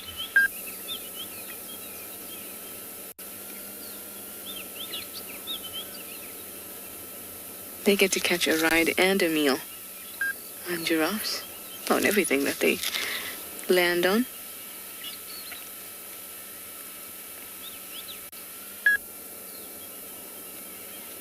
They look like that Warner Brothers chicken eating corn. Oh, was his name Lecorn? They look like him when they eat. Zay, you'd like to know, why did giraffes evolve to be so tall and nothing else did? Why nothing else did would be a result of whatever strategy they have working for them. So, when we say that it's survival of the fittest, it's actually not survival of the fittest, it's just survival of the fit. As long as something works for you, as long as some strategy works for you, evolution is, and nature's not going to try to improve on it unless there's a reason to. So, for example, if I'm an impala and I browse, just like a giraffe browses, but my survival is sufficient at the height at which I'm browsing, then there's no need any other mutation which would cause an evolutionary step or change. Any other mutation wouldn't make a massive difference to the survival.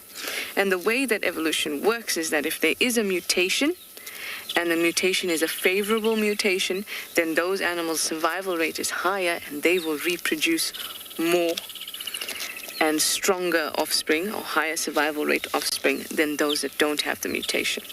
So if I'm an impala and I get a mutation and gets me a little bit taller, then I think, oh, well, I'm eating the same as the other impalas, and my survival's not better than theirs. So it doesn't make a difference, and my reproduction rate and my breeding success is the same as everyone else's.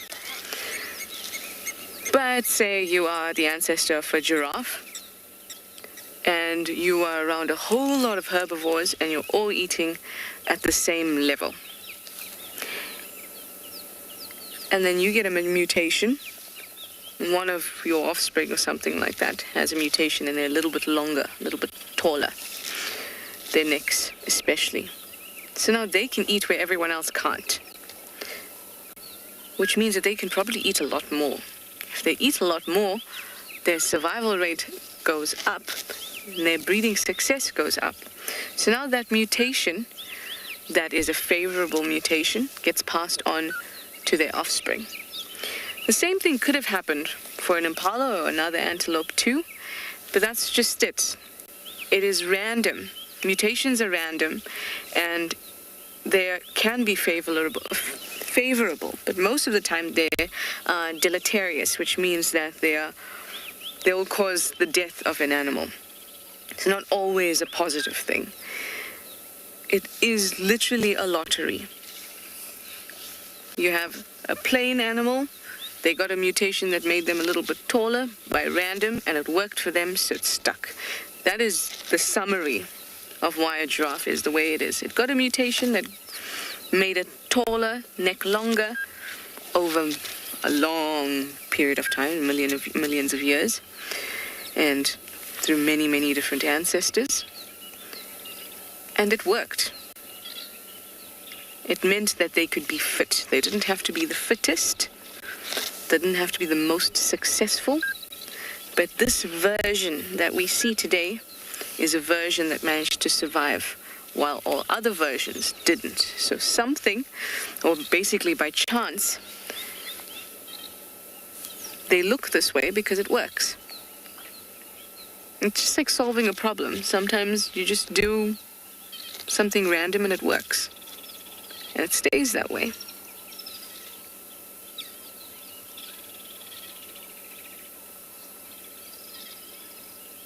That interests me a lot, the way that animals change and adapt.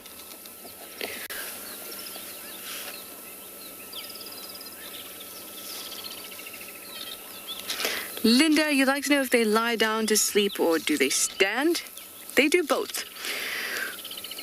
Really large animals, like an elephant and a giraffe, it takes a lot of effort for them to move their body.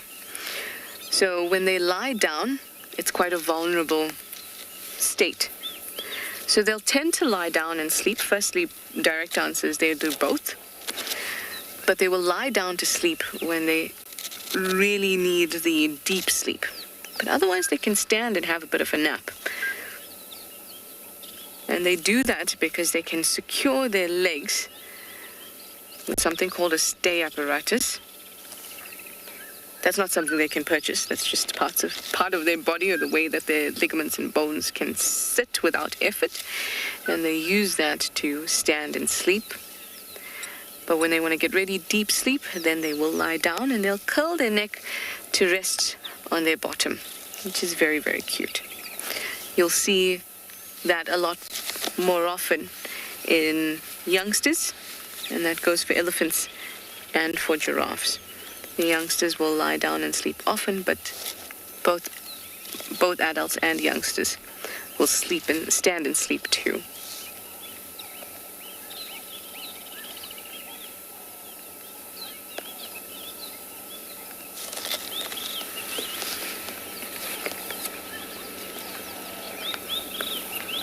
They're getting a few raindrops. So, don't think it's rain roof enough, but we'll just sit for a few minutes and determine whether we need a roof. And then after that, we'll go down to the Mowati and check on Olivia.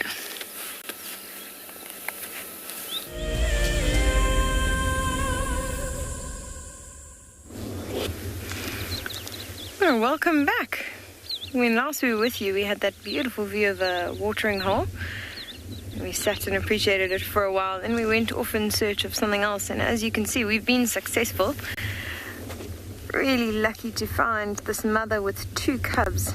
Beautiful cheetah out in our open floodplain. I always get so happy when we find cheetah here because we've got this really stunning floodplain on the reserve. It always reminds me of the Masai Mara, our very own little piece of the Mara here in Phinda. And for ages we didn't have cheetah coming through here. We actually had a pride of lion that sort of took over this area because we had a huge amount of wildebeest that would come and feed on the floodplain, and they found it was really good feeding grounds. They chased the cheetah away for a while, but as you can see, it's sort of an ideal area for cheetah to be in. And you can see it's really nice and open all around them. She's got such a good view from every angle, so nothing can get close to her when she's lying here. And I think that's exactly why she's picked it. You know, she knows she's not busy hunting at the moment. They're rather resting, which means that they probably fed maybe in the last few days. And she's taken her cubs out into the safety of this open area.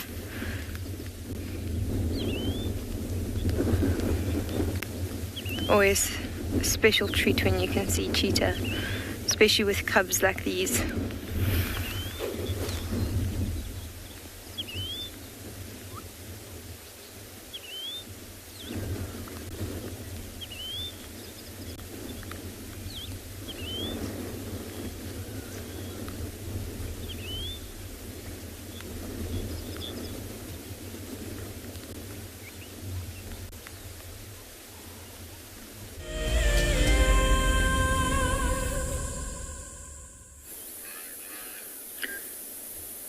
So while Kim's sticking with his cheetahs, we've seen some movement now. And this young lioness has been moving up and down between all the other lions here. She looks a little bit out of place at this point.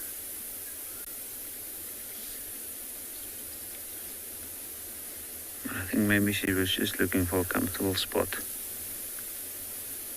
We just had a few raindrops here.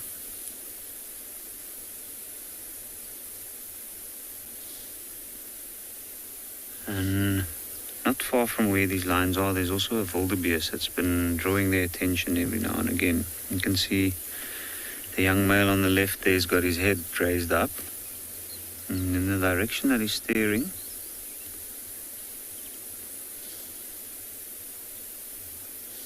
not only is the wind a very slight breeze coming from that point, but that's also where the wildebeest was calling from. And have a look at those two. On that hard ground. It's amazing how he actually makes that patch of soil looks comfortable.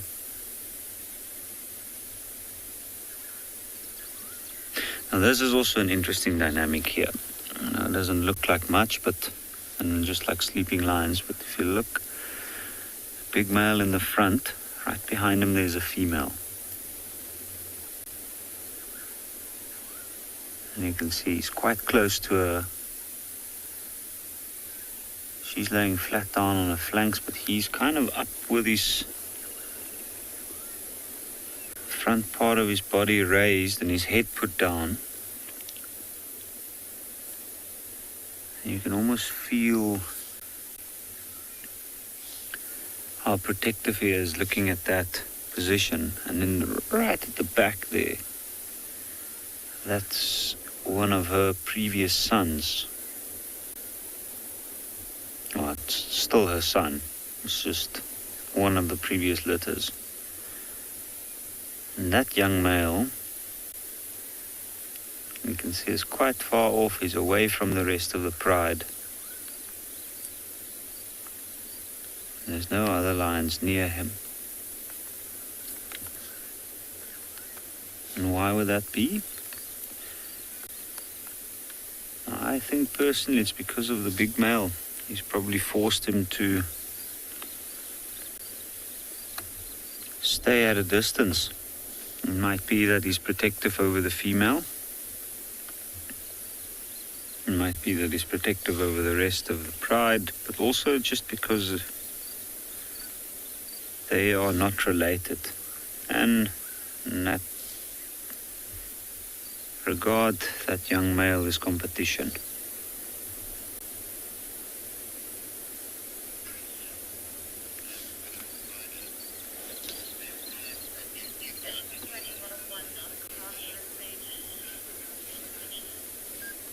Black widow spider, well, male lions that get kicked out together form a coalition.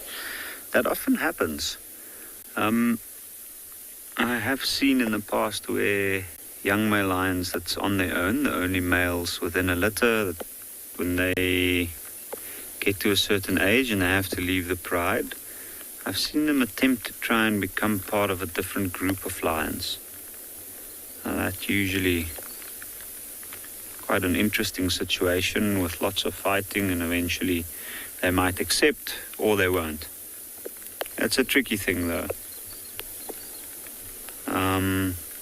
But we have known coalitions on Ngala to exist out of non-related male lions. And I think it's kind of like a situation where they might benefit more from being more in a group. And when they weigh up their options, they decide to form the group. But there is a conception that male coalitions only exist out of related lions, which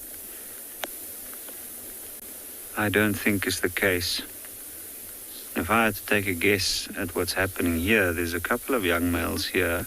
It's at least 3, and then the fourth one, that big one there at the back. So when these 3 younger ones reach that age where they decide to leave, when they're more lions, chances of them leaving is usually a little bit higher. 2.5, 3 to 4 years, they might decide to go. And if that's the case, he might very well join with them. I don't think he'll stick around with a pride where the 2 older males that do not want him around will be.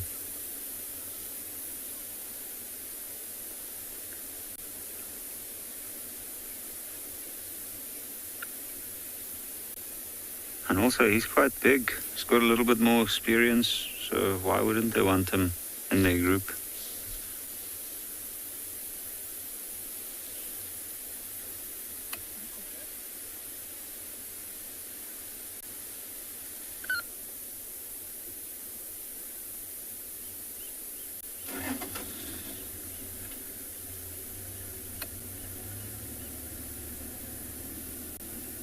And you can see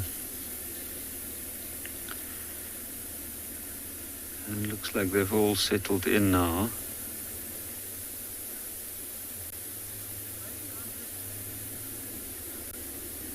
And I think they must have had a long evening walking around. They were probably looking for the other members of the pride, trying to attempt some hunts. And I'm sure that one over there, she's shown quite a lot of enthusiasm within the hunting side of things. And I would love to see her grow up to become Sir Agar, do you know if these are albino lions? So Sir Agar, if I'm not mistaken, are these albino lions? They are not albino lions. They are actually leucistic lions, which means that their skin doesn't produce melanin only in the fur, in the part that the fur forms from. So they still have normal eyes. Well, it's slightly different color, but it's not normal red eyes like albinos would.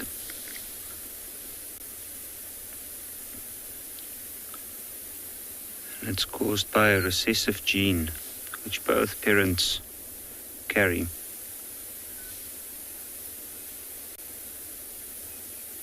You can see there's still some pigment behind the ears on the mane of that young male. I think the face is just dirty.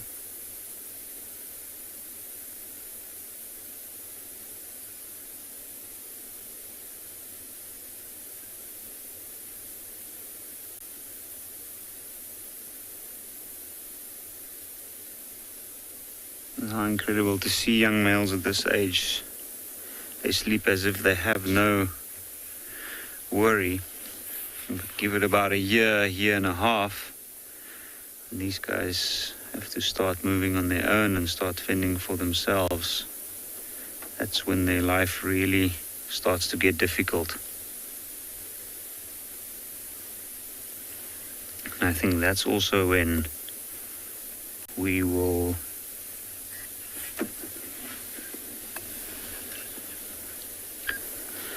Celeste, if I got your question correctly, are these lions, these white ones, more susceptible to sunburn? That's an interesting question. I do not know. One would think so. But what I have noticed about them is that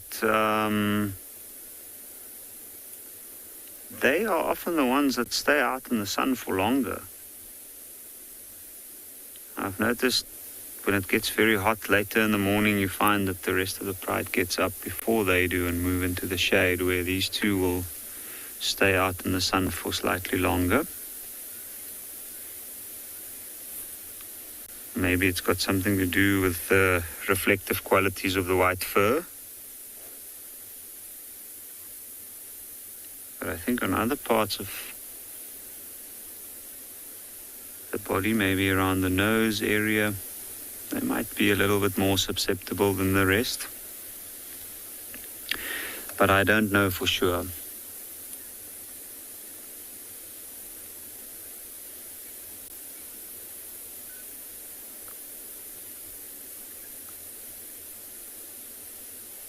As far as they're concerned, they're just another lion within this pride. You can see that's the brother of that white one. They've got the same mother, which is actually here. And they don't seem to be too worried that the one's white and the other one tawny.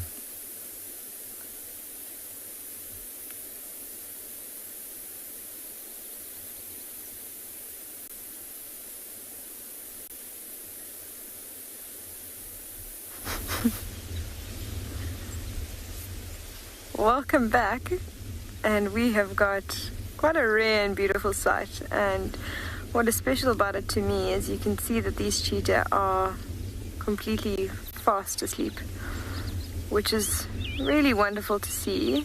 This poor mother having a well-deserved break.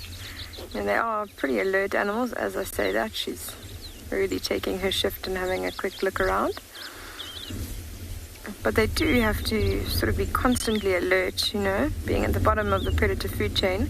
She's always got to keep an eye out for lions, leopards, hyenas, all these things that are a danger to her and her cubs. But it is wonderful to see that she's found an area that she feels safe enough to at least lay her head down for a few minutes at a time and actually have a break. You can imagine how exhausting it must be constantly being alert and not actually having the luxury of resting for periods of time.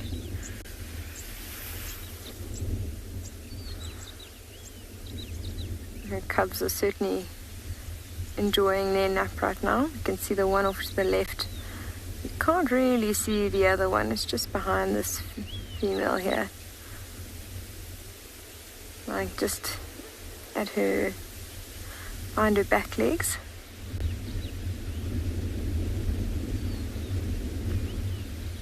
You can see she's resting again now. That exhaustion is taking over. Oh, no, there we go. There's her second cub, waking up, suddenly realizing it hasn't had a turn and looking around for predators for a while. You can actually see she's got her back legs right by its neck. I think that might be the female. It's difficult to tell with their heads both down. Females already are a little bit smaller than the males. That's the main way to tell with cheetah. Just that the females are a bit smaller, and this female here does have a male and a female cub. So I think the one on the right underneath her back legs is the female and the one on the left is the male. And they were both born in March of this year. So they're about 8 months old now, getting towards their 9-month birthday.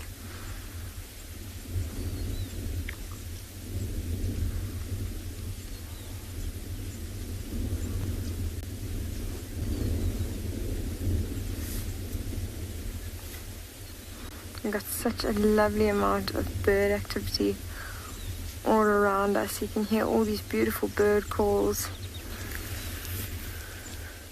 I saw just now for the first time a blue-cheeked bee-eater since I've been back.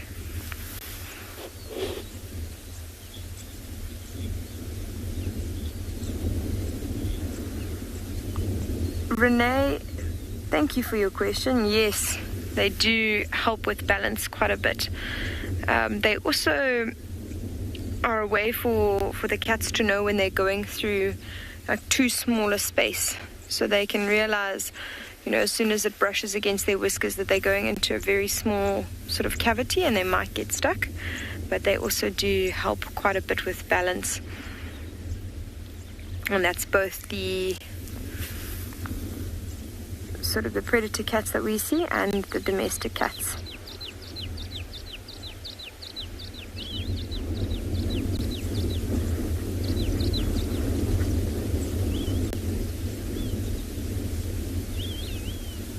This is such a lovely and peaceful sort of setting. You can hear some European bee-eaters flying around in the background. You can hear that gorgeous call of a whole flock of them coming towards us.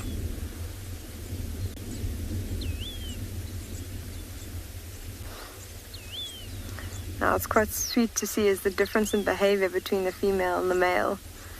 You can see the mother and the young female on her right are the ones that are taking the main sort of action in terms of keeping an eye out for any predators. That male, this entire time I haven't seen him lift his head once, which is not actually great going forward, because he does have to learn to be very aware of predators, and he should already be taking the initiative to sort of take turns and looking around and scanning for predators, because as I said, they're getting close to 9 months. So this female will only stay with these cubs for another 9 months after that. You know, They often gain their independence around 17 to 18 months. And then she's going to catch something. And while the cubs are feeding on it, she's going to leave them. And then not soon after that, the younger female will leave that male. So he needs to sort of catch a little bit of a wake up and start becoming a bit more aware, taking responsibility for his own awareness. There we go. As we say that, it's almost as if he heard me. He's now popped his head up and he's helping, having a look around. Now, I think these cheetah, they're going to stay here for the rest of the afternoon. You can see that they've found a nice place to rest. They don't seem particularly active. So what we're going to do is we're going to leave them to it, and we're going to see what else we can find.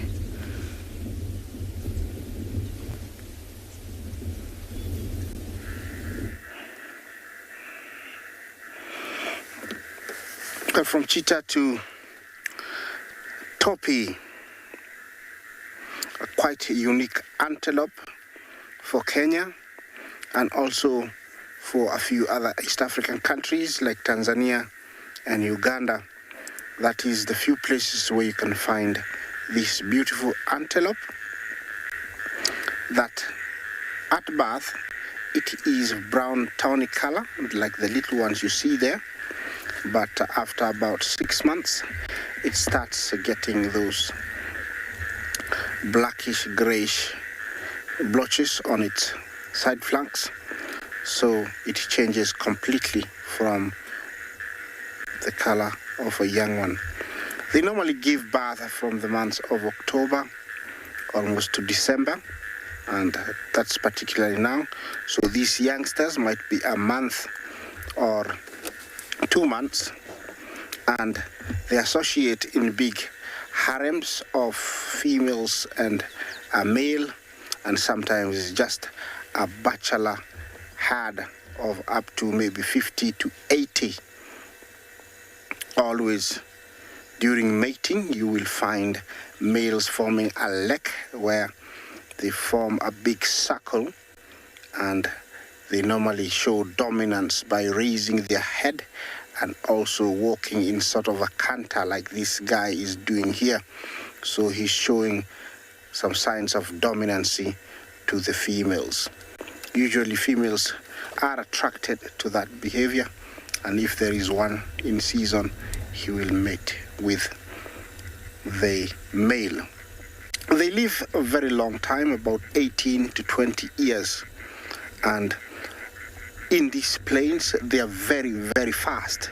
You rarely find a topi being attacked or eaten by a cheetah, a lion, or a leopard. Hyenas mostly prey on them, surprisingly, and how they do it is that topis sometimes tend to lie down flat on the ground and putting their head down. The hyenas are very cheeky and tricky, and also very smart. They'll walk slowly towards the topi and surprising it by grabbing it or biting it by the groin, and they don't let go, and that's how they kill them. So hyena is their biggest predator. They have amazing senses, from sight, smell, hearing, very, very good, and running top speeds of up to 60 kilometers makes them quite, safe out here in the plains. And they're grazers, spending a lot of their time in these open plains. Those two are adults. They resemble the South African, blesbok, or they actually looks like that, but these ones are only found here in East Africa.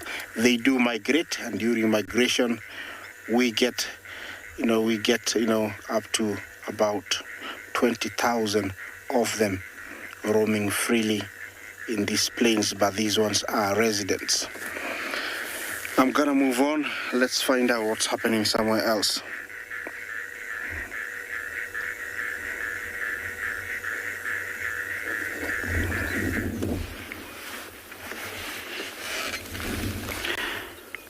Welcome back.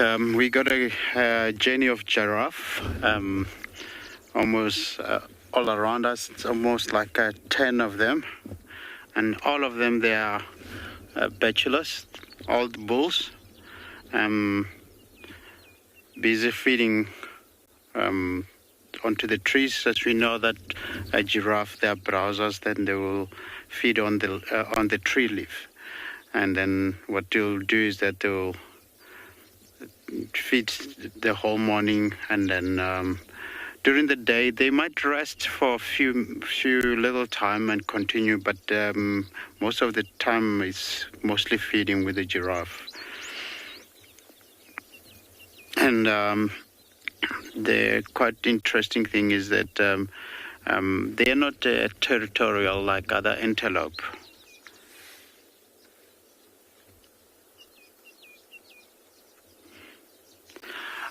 Good question, thank you. The purpose of the horns is to compete with other bulls, mostly during when they have to fight between themselves, and they do what is called necking, and then they will sort of like clap their neck and using their horns to bump each other. That's a defensive mechanism they use. And the other, as I will add more on the defensive mechanism, they will use their legs to kick whatever that is trying to disturb them or endanger them. And giraffe, the other interesting thing about them is that they are the tallest, and then they are able to feed to the tallest tree. Then they can get all the fresh leaves at the top, not the hardy one. And and then they need water to more water frequently, which is it might be quite difficult for them because they are tall to drink water. As they drink water, they need to spread their legs so that they can get their head down and get to the water. They've got a very good eyesight, and they're very curious. You can see there, this guy is curious, he's looking to the other side of the other group. They're watching each other now, communicating between each other, asking themselves what's happening around. Very good eyesight. They can see quite a long distance. And they've got a long tongue that helps them can forage the leaves. The tongue is almost like 30 centimeter, and it makes that effective to can browse through the trees. You can see they're all watching at us.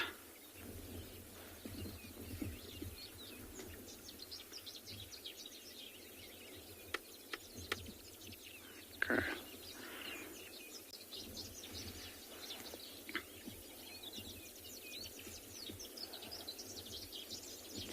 And the difference between the female and the male is where you get, the males have got much thicker ones, which has got a gray Iceland at the top, and of which the female, they don't have that gray Iceland and then the fur will be gray, will be sort of like black at the top, and of which the male is just gray Iceland around it.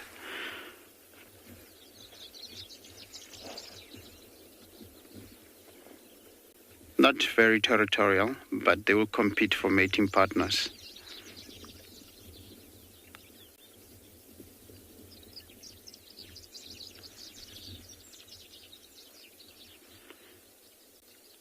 Walking nice. You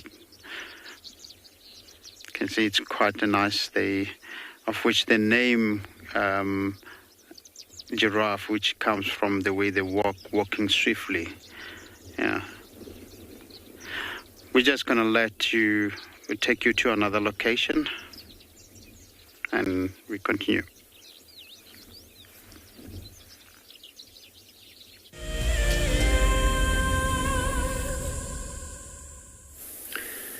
Talking about giraffes not being territorial at all, I think over here we've got quite the opposite situation. And look at that male lion there in the background licking his paw. When he stood up just now, he's moved about a couple of meters. And it looks like he's got a bad injury on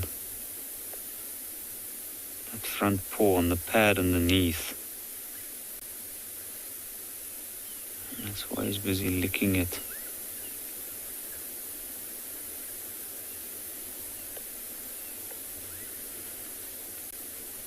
And then in the front, we got the male. That is the territorial male in this area. And have a look at him picking up his head every time that one at the back's picking up his head. Even though he looks fast asleep, he's keeping an eye very, very carefully on the movements of that guy. He's already moved about 5 meters forward, which means that that's 5 meters to irritate the male in the front more.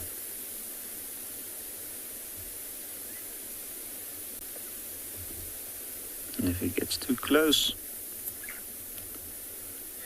we might see some action. I think at this point that's the weather that's making them a little bit drowsy. There's also some rain coming down.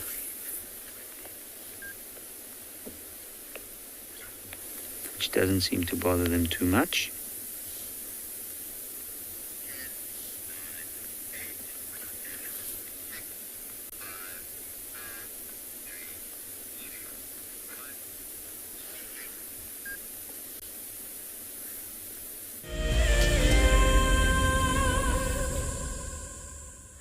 Welcome back to the Mara, where we found the Olololo lionesses.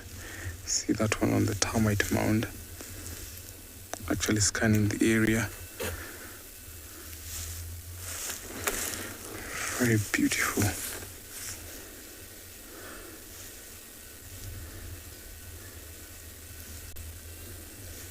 There's another lioness just close to us.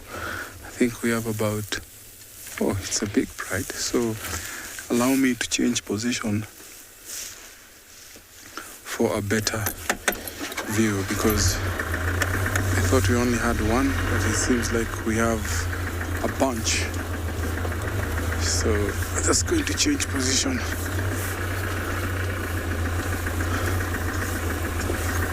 For a better view. We have about 6 lions here. So it seems like a good morning right under this sausage tree. We have Kijana, we have Ulalashe, we have the collared lioness and her sisters. So Ulalashe is the one upside down, Kijana is the one to the right, and up on the termite mound, that is one of the sisters to the collared lioness. And then just below the tree there, there's another lioness. That's the one with the collar.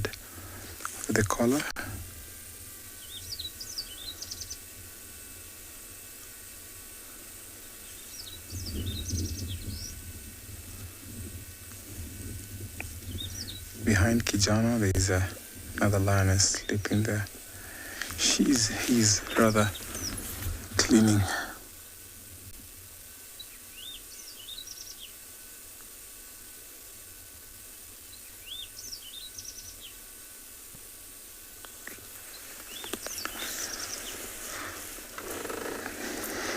Ulalashe the king is enjoying his morning. You can see he has a full belly.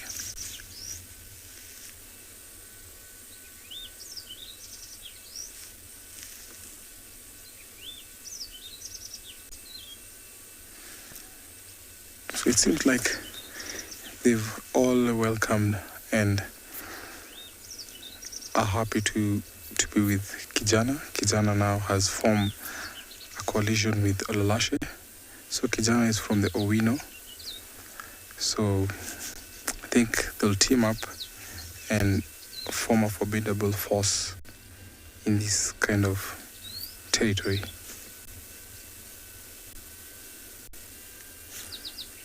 The lion is up on the termite mound. She looks pregnant. About a month and a half ago, or maybe 2, she was mating with Olalashe. So I'd say in 2 months' time, we'll have calves from this pride.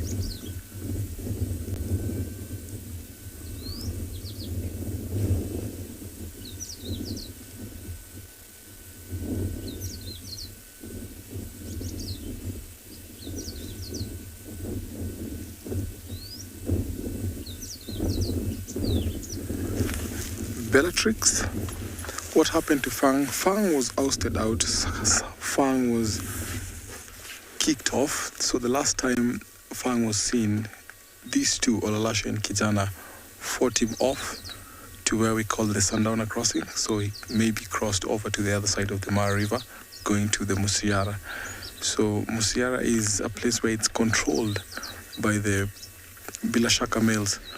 Because they patrol big territories and multiple territories, so ousted lands or lands that have been kicked out from their pride, they always go back to pride areas that the coalition males always not go often. So he's been playing around the Ulololo and the river, and also to the other side of the Musiara marsh.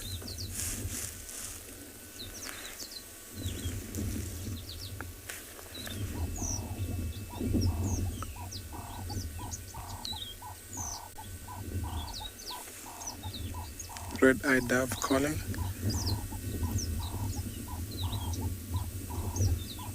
Sometimes they call it the Cape Turtle, Cape Turtle, Cape Turtle, Cape Turtle.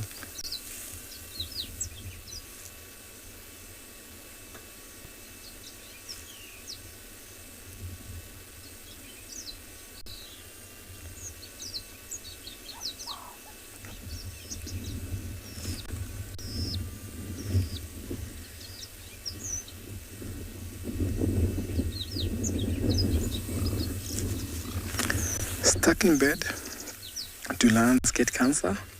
I've never heard of an incident where lions got cancer, so it will be very interesting to learn and check on that. So I'll maybe pass that to my other friends, other guides, but I've never heard of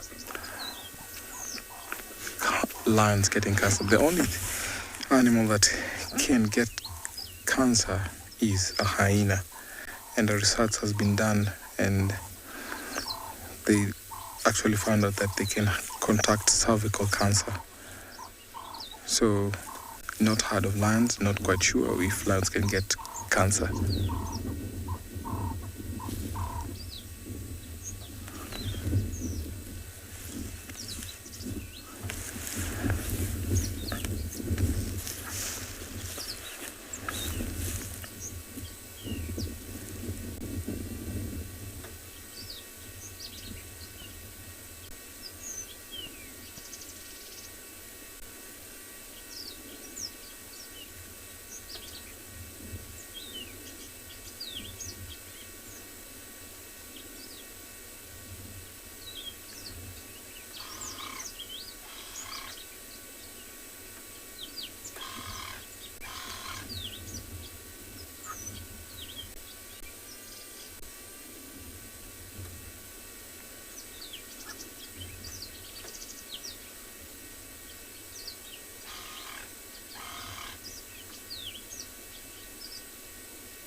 Alpha dog, how fast can a lion run? A lion can run to be about, I would say 55 kilometers an hour. And that is only for a short burst. Within about 70 meters. That is how fast they can get to about 56 kilometers an hour, but they will tire off easily.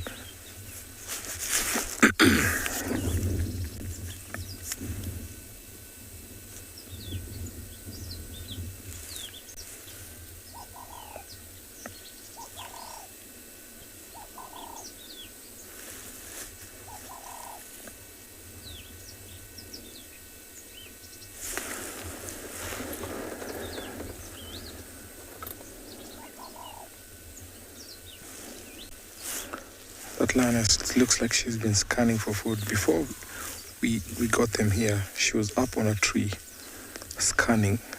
She climbed down as soon as we got there and started walking towards where we found these lions.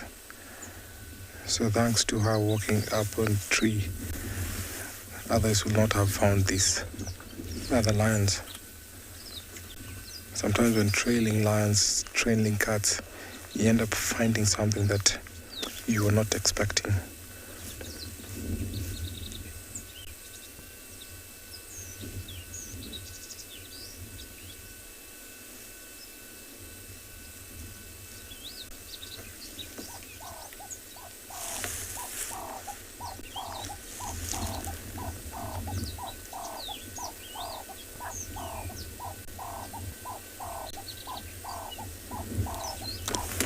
So this will become the resting point for the day.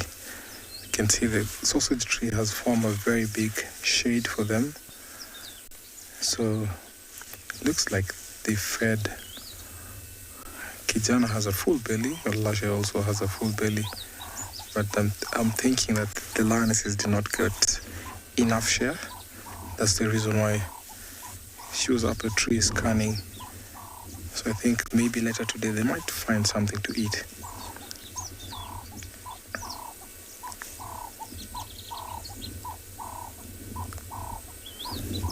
The red-eyed dove is actually singing a lullaby to this song, to these birds. And the lions, I can hear some other birds chirping.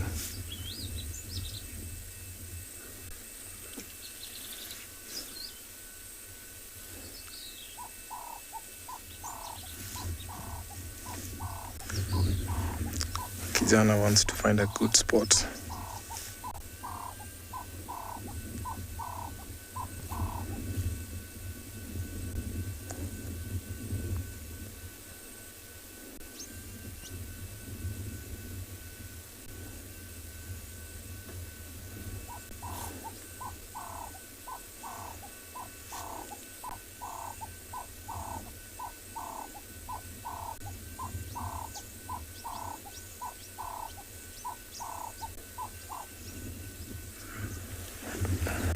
Perfect spot.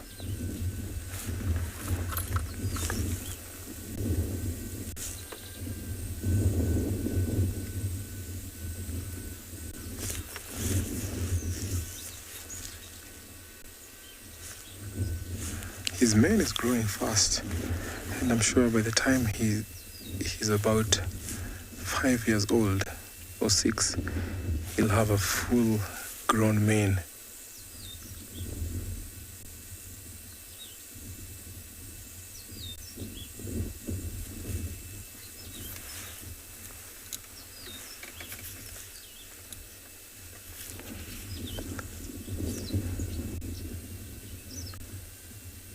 So they have a nice spot to sleep, and they have a good access to water.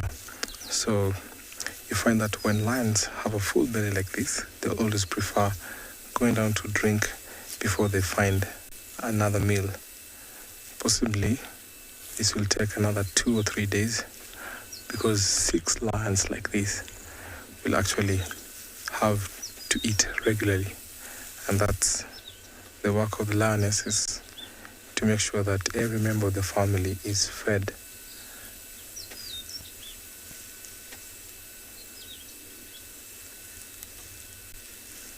What a nice spot to just watch these lions and to hear the beautiful songs of the red-eyed dove. So taking you over to another live location.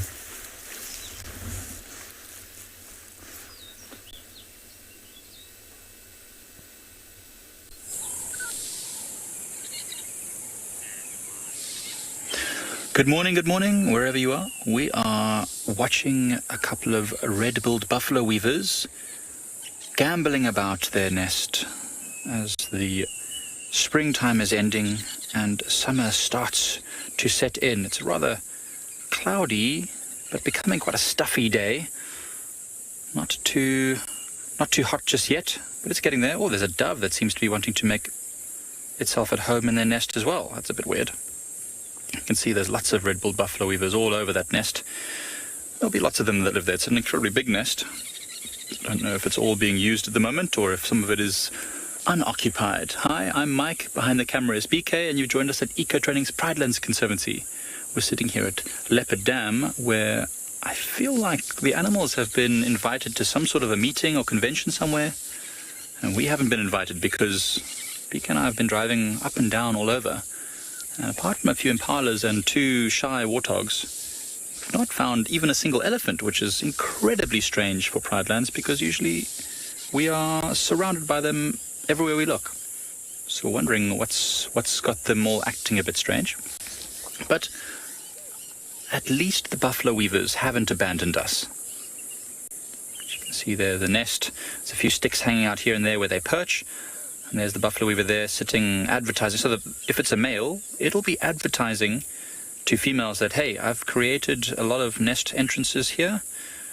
Ladies, come in and investigate, and if you like it, lay your eggs, or I will mate with you, and then you lay your eggs inside. Now I will be very happy. Oh, look at this. There's a brown hooded kingfisher and a young one. Oh, that's really cool. They're feeding. It's feeding it. I think it's... Do you see them just over here, BK? Oh no, they've flown off. Classic. Very shy animals, kingfishers. We saw a woodlands kingfisher earlier today, but it also... not today, sorry, yesterday, but it also flew off just as we decided to come live. So it was sitting on that branch somewhere. I think, BK, just go down a bit more and then to the right. Other way, BK. You're right. There it is, just sitting there, that part of the screen. I don't know if you can see it there, BK. Just there. Yeah. That's a brown hooded kingfisher. I'm not sure if that's the adult or the youngster, but it certainly was being fed a moment ago by another one, so I assume it's a youngster. Now, this is a brown hooded kingfisher, and they're not often catching fish, even though it's called a kingfisher. Generally speaking, jettisoning some weight before it probably takes off to fly. Now, these are most often found in woodland areas. Not necessarily, well, often near water, but not necessarily fishing. And there's a lot of different types of kingfishers, and if they all were fishing at the same water holes, well, it would be a disaster. They'd be constantly competing over a food source that would become more and more scarce, and then no one would be very happy. So these ones have decided to adapt their lifestyle to be hunting for insects. They hunt in the same way. They sit, they perch, they use their excellent eyesight to spot an insect fluttering about or moving on the ground, and then they swoop down and grab it before making their way back up to usually the same perch and repeating the process all over again. This one is looking up into the trees or just cleaning its bill there for a second. Often when they eat the food, lots of the food can get left on the bill, and if they don't keep it nice and clean, it can cause a parasite buildup. They are susceptible to parasites just like us. They can get ticks, they can get fleas, they can get all sorts of insects that buzz around them. So they need to keep themselves clean at all times. We see them regularly splashing into the water in order to rinse their fur, goodness gracious me, their feathers. This one is just so fluffy, kind of looks like fur. So fluffy, I just want to squeeze it.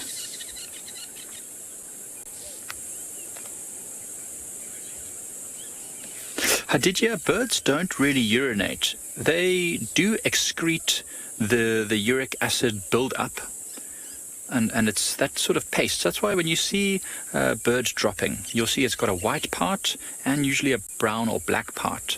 So the black part is the food, and the white part is the uric acid, which has been expelled as well. So birds are really, really good at conserving moisture. And so they are able to take as much of the moisture out as possible. So the urine is not really liquid, it's more like a solid. So it just gets excreted out of the same the same place at the same time, which makes it very neat and easy. It's especially useful for birds like this kingfisher who nest in very long tunnels in sandbanks, because the youngsters are often not able to easily get to the entrance to urinate and defecate. So if they would do it straight inside the burrow, it would become very messy and smelly and bring lots of parasites. So what the parents will often do is the youngsters will defecate or excrete, which has the urine and the droppings, and they'll be able to just take that with their bill outside, drop it somewhere away from the nest, wash themselves, and then come back to the nest and be very clean. It's quite a good system. And some birds, much larger ones like storks, will often urinate on their own legs. So their urine is a little bit less solid. It goes down their legs and creates this white film, which then helps to reflect the heat and keep them much cooler.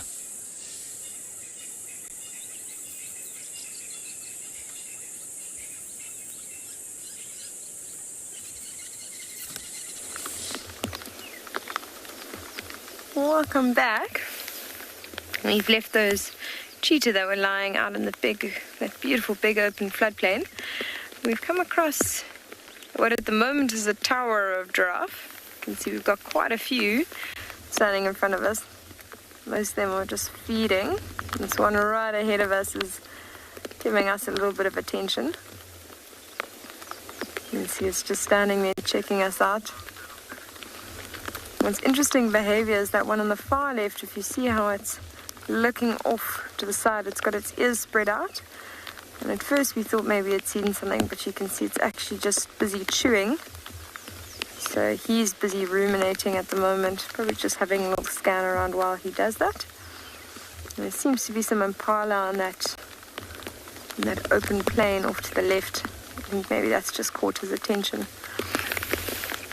I do find giraffe quite funny. You see this one still giving us quite a bit of attention. That's exactly the sort of pose that you'll expect when they're looking at a predator. Staring straight, ears wide out, not doing anything, not ruminating, not feeding, just staring.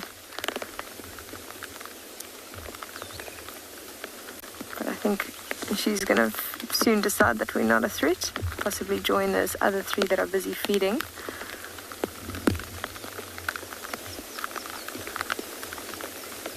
Always such a beautiful sight to see these giraffe.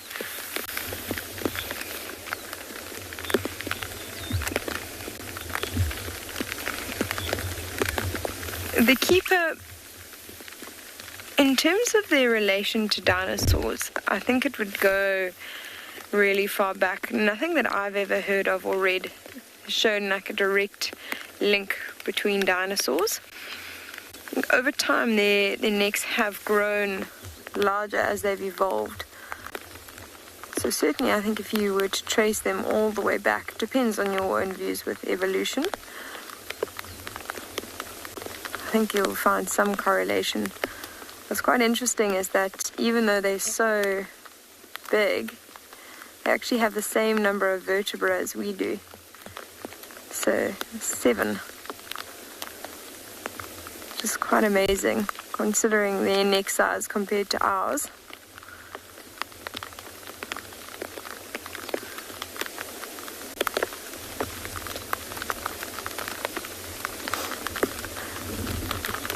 It's starting to drizzle a little bit, and you can see that they're not even slightly perturbed. Now, if we have a look at the dynamics of this group, you can see these two actually that have walked away from us. You can see that they've got hairs all the way on the top of their horns. So they are both females.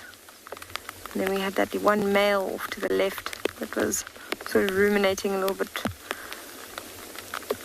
bit ago. And you can see that the sizes of these giraffe vary quite a bit. You know, there's some smaller ones. Then we had that one large one in the beginning. And so you'll often see this with giraffe. You know, they've got a loose association, so they don't have any lasting bonds.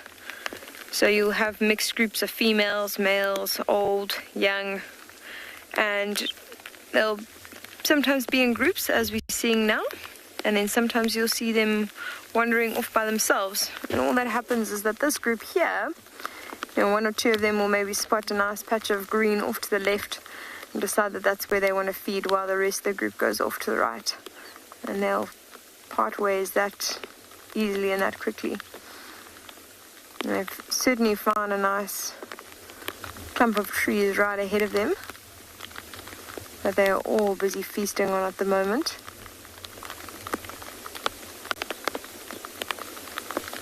See them all following that same sort of path the one's taken.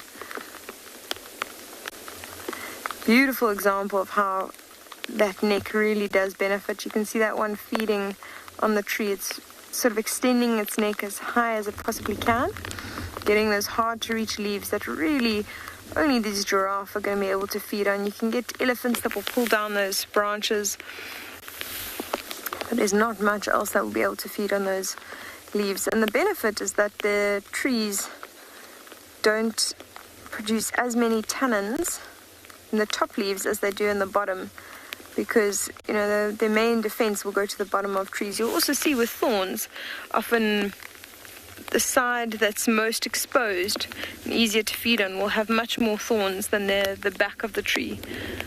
And that's again just the plant being quite smart about where it puts its biggest defenses. So that's one of the benefits for these giraffe having such a long neck. They can feed on the leaves with the least amount of tannins. Gives them the most sort of nutritious taste. In fact, what I was talking about with thorns, there's a good example right here next to me. If we have a look here, we look right to this tree here. You can see how many thorns there are right in the front. You can see this is where most of the animals will actually come and feed. Lots of thorns, especially in these areas.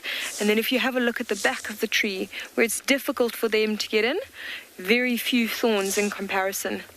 Amazing how these plants adapt to sort of, give them the best chance of survival. And these leaves,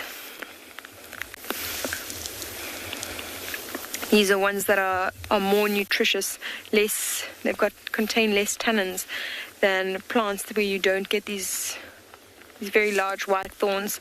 And it's because the plant puts most of its defense into creating these thorns. And that's the biggest defense. So actually, if you taste these, I'm not going to, but if you do, you'll find that these don't taste too bitter.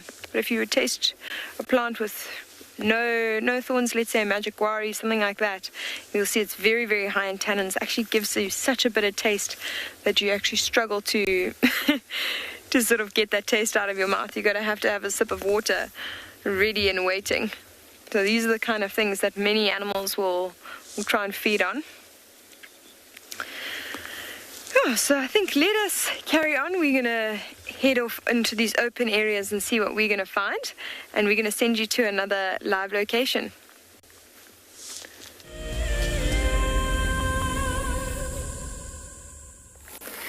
We are away from basically anything at the moment, but there's a beautiful tree in front of us. It's one of my favorites. It's a common spike thorn. I just love the way that each one of the branches kind of fall.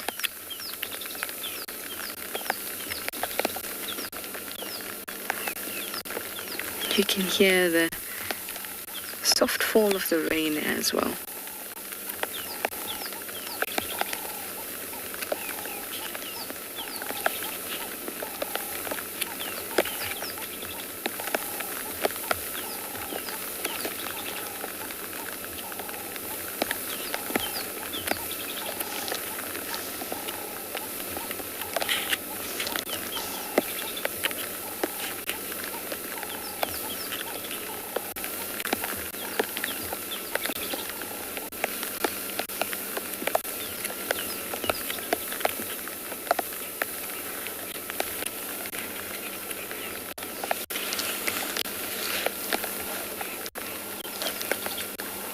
These trees are really, really beautiful. In fact, they're forest remnants. That's why they grow in the way that they do. They used to grow under the canopy of a forest. Because of the way that succession works, grasslands, forest, constantly fighting. And that's how we get bushveld.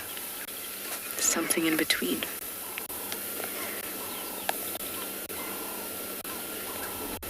Just beautiful.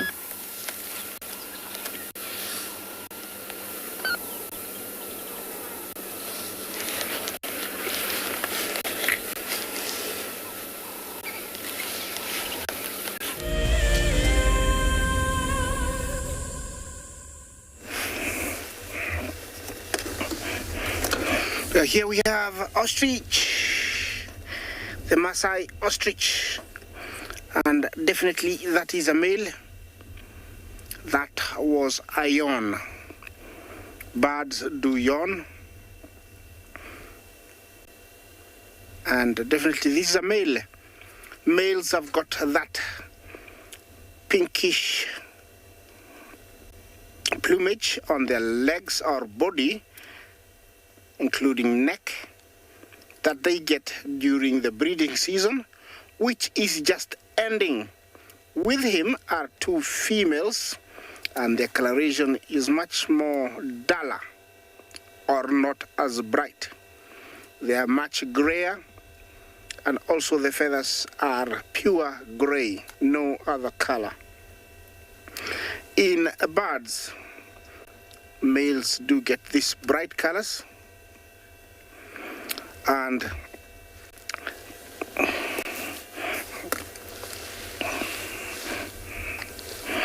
well, we do see them breeding from the months of late October, September, October, November, and so probably there is one already starting to hatch eggs. They've been hanging around this area quite a lot, and so I'm guessing we might have a nest.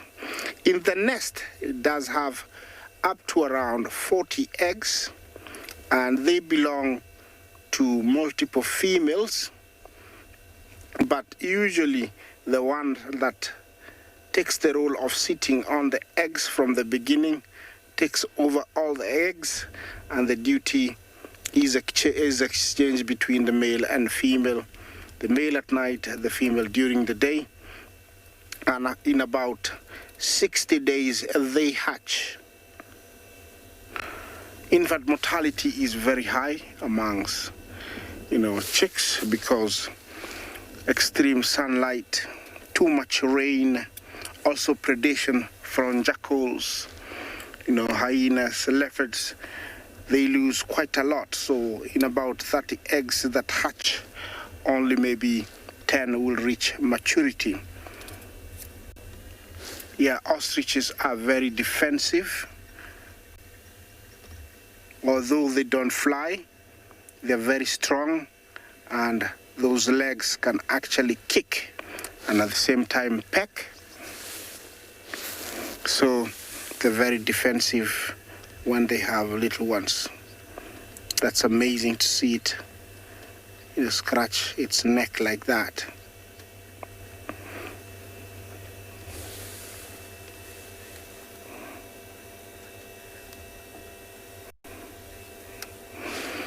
J-Bay, Jumbo, do lions hunt? Ostriches? Yes, they do. Yeah, a lion would easily kill ostrich if it was able to get one. Normally, they ambush them, or they surprise them when they're sitting on a nest. Cheetahs, a coalition of cheetahs have been known to chase ostriches and hunt them down. Of course, one cheetah is not able to bring down an ostrich. It takes about 3 leopards. I have seen a leopard with an ostrich kill up a tree. Must be very heavy, but leopards are also very, very strong. So those are the few that prey on ostriches. These guys can run really, really fast, almost about 40 kilometers an hour, and they can hold that speed for quite a while. So they can get away from most predators. Apart from that, their turning is very, very sharp, so they avoid predators by running and then turning at very sharp angles. They feed on very different types of seeds from different grasses, fruits. It's gonna go to the bathroom. Or what is it? Stretch, stretch, stretch, stretch. Yes.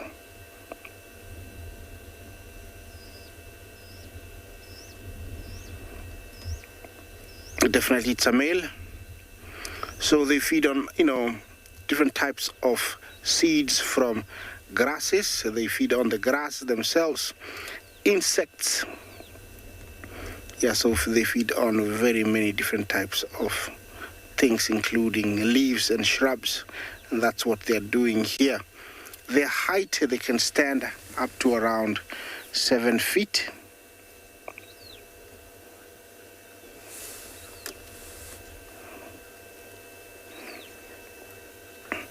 Wildlife wonder, how long can ostriches go without water?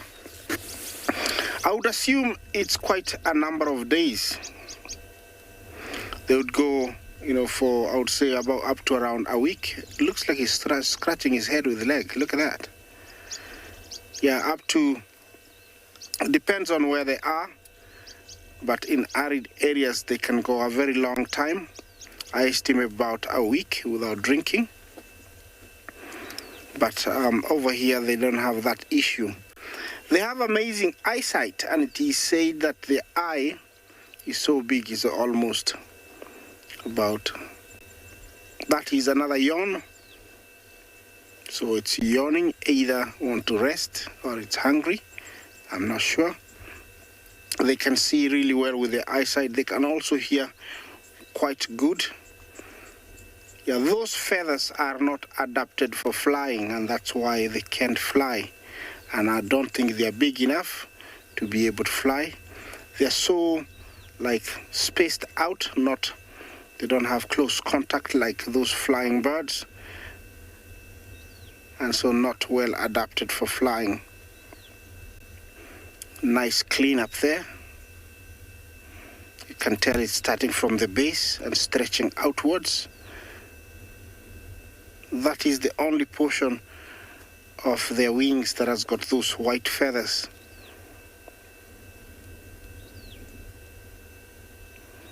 It looks like he's doing a lot of cleanup this morning.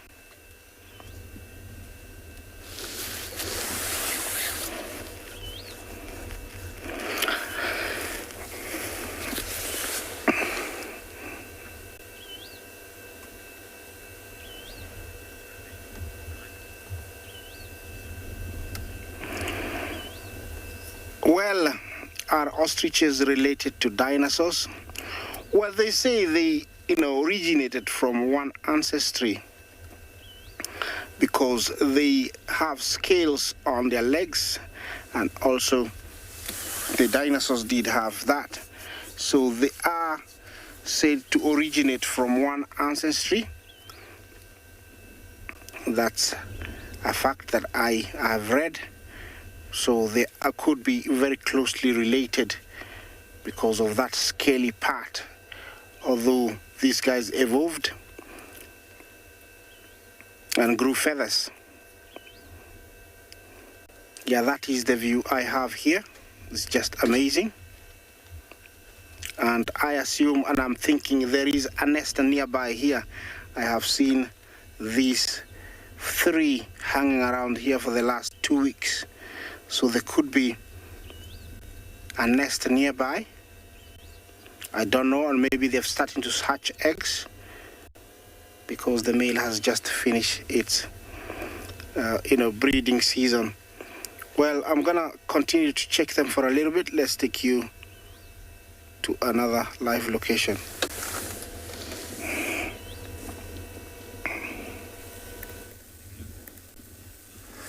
Welcome back to our flatlands.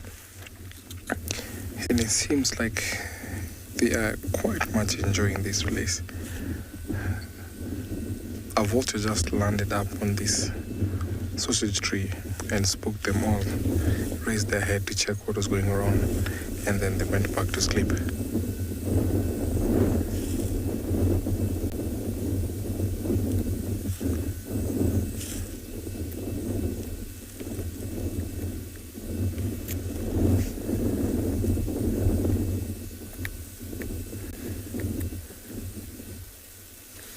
So right under that tree, we have the colored lioness. We call her Mama Kali. You can see her teeth protruding. That's an indication that she is pregnant. So that is an indication sometimes when we come across lionesses and we get to see the protruding teeth.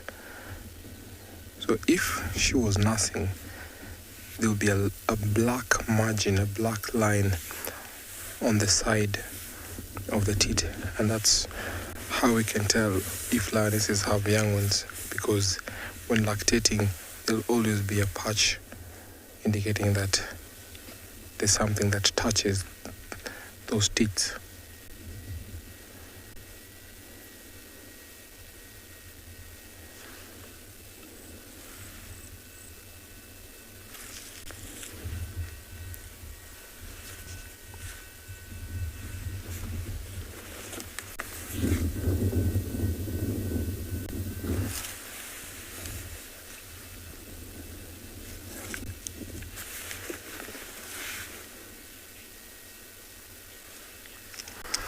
Aditya, do lions mate for life? No, because what happens, every 3 to 4 years, a new male will come in. So you find that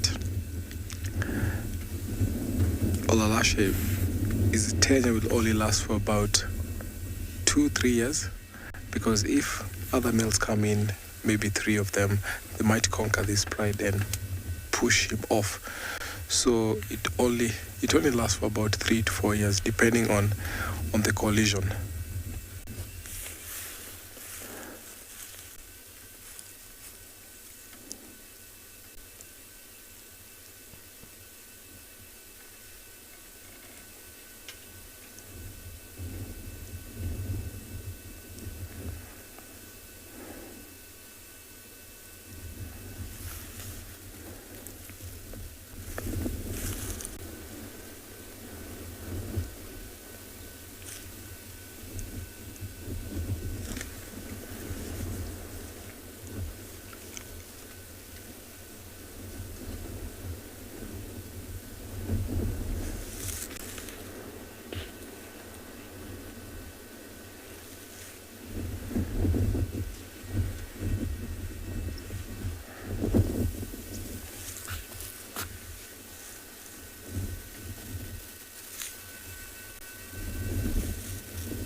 Melissa, how long?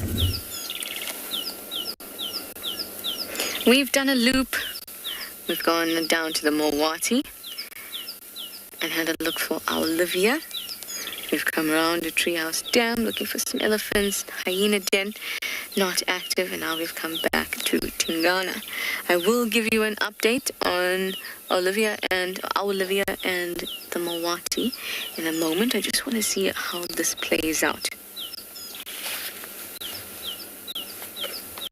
There'll be some interesting sounds if this hyena comes closer. Oh, but no.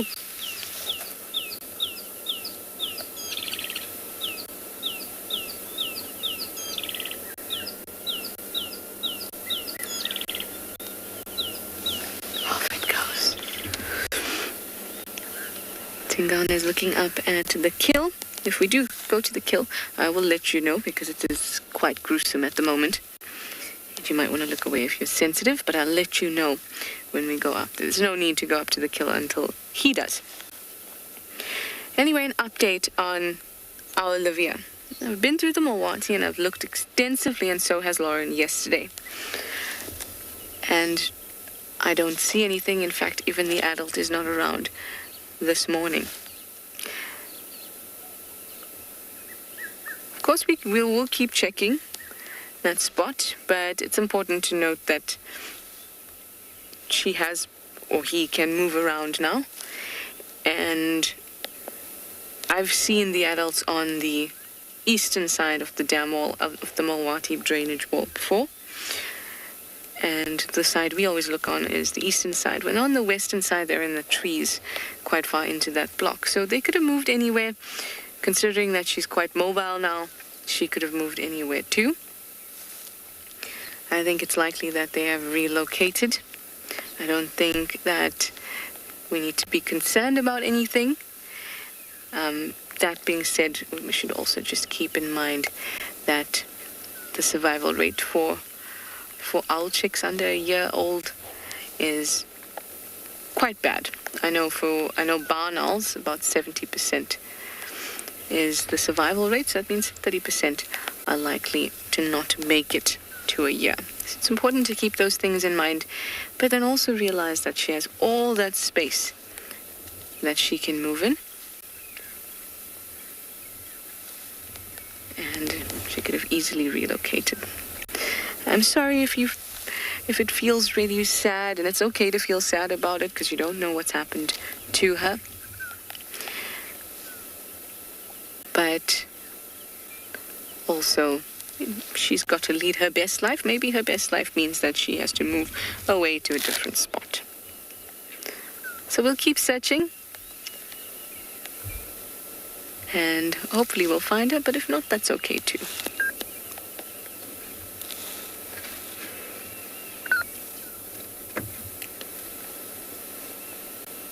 At least we've been getting regular sightings of Tingana here, which is awesome. Yesterday and today, hopefully you'll stick around longer. Maybe until the end of my stint. That would be great.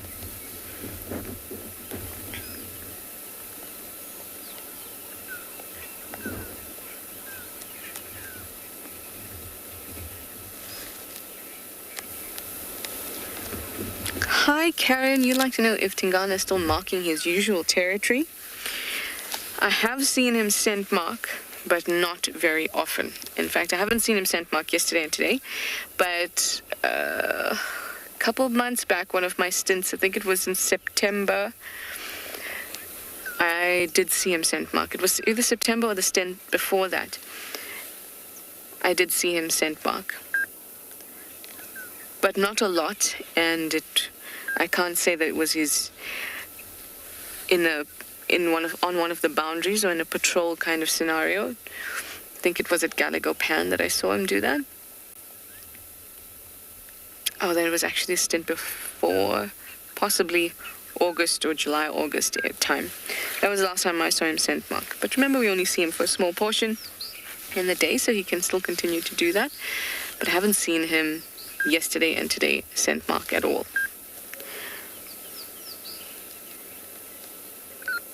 Could just be keeping a low profile, taking it easy.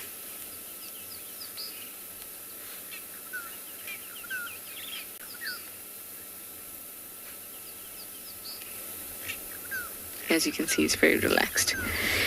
Chilling.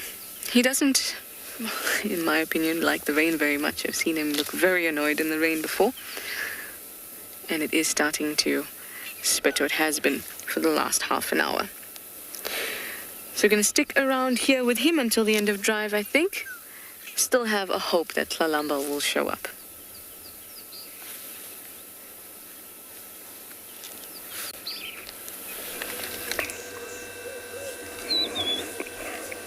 Yeah, from leopard to elephants. And we have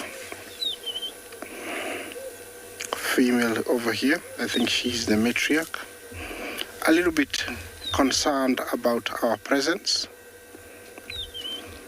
We have a few equipment that sometimes produce a humming sound, and I think she caught that sound and she's trying to figure out what it is. I don't think she has figured out. It's not the usual sound of human and vehicle only, but there's something else, and that concerned her a little bit. Look at her ear. You can see some veins. Elephant ears contain some of the thinnest skin of all elephant body, and with very many veins going through the ears, they are able to cool off by passing their blood through the ears while flapping like she's doing, so they can cool off. That's how they cool off. She looks quite healthy, this female. She doesn't have much mud. I think it has been washed off by all the rain that we have been receiving.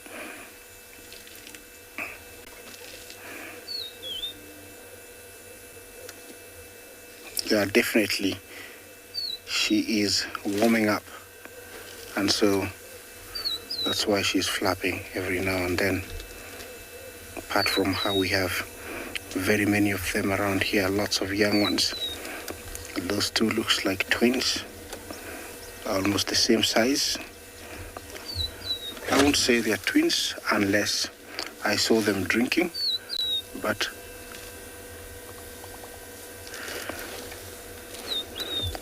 they're very lucky to be born at the same time because they can play with one another. Very busy, eating as much grass as possible.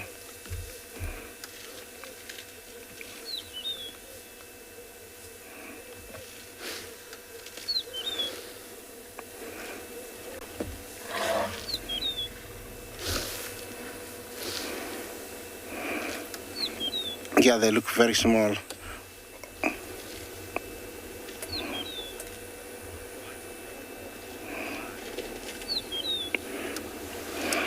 Dr. Rocky Balboa, I think it's part of the cleaning process in the eye when they, continue closing and opening the eye to clean the eye. It's the process of cleaning the eye. The waste is collected there. It's a foam that's formed from, all, the eye can produce. That is what it is. It is formed there. You can tell not all of them have that, but very much like us, I would say they do the same. When you have your eye, it goes into, a different mode where it tries to produce some teardrops to try and clean the eye, and that could have been the process. She's very pregnant also, that female, and also this one, look at her. Yeah, we have lots and lots of pregnant females.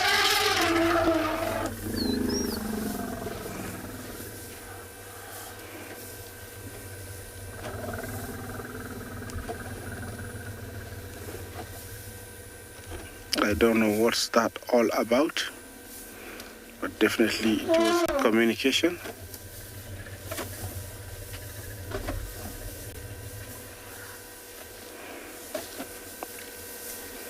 It looks like the mood has changed. Everybody is on the move now. That could have been the communication past.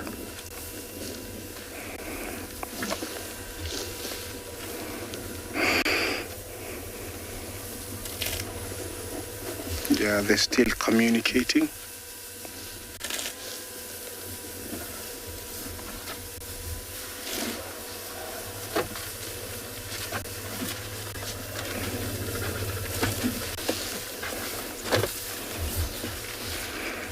Definitely, yeah, they were told to hurry up. We need to cross the road, and that's what has happened. There is about maybe 7 little ones, different ages, from the age of 2 all the way to about maybe 2 weeks old. There is one very tiny one, could be only 2 weeks old. So these are perfect breeding herd. Definitely something was said there. Either it was, I think it's we better move, we better leave this area, and that's what has happened. The pace has changed and they have moved much faster.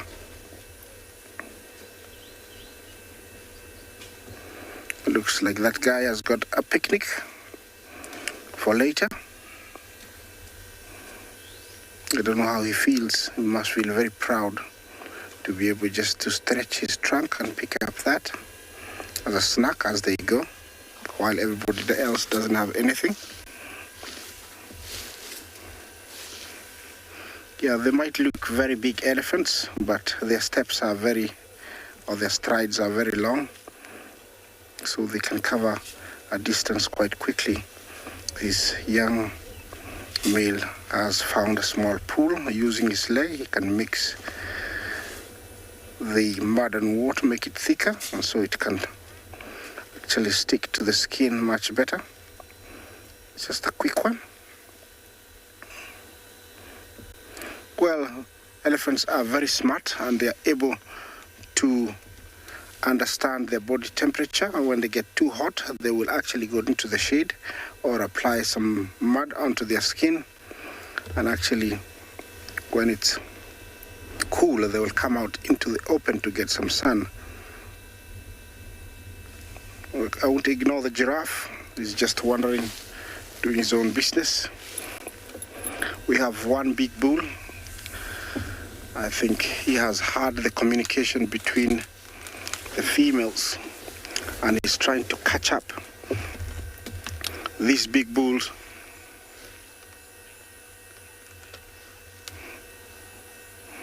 Wildlife wonder, does the matriarch kick the males out? No. If there is no female in season, males will usually just leave without being bothered. I don't know what's the reaction on this guy. Let's see.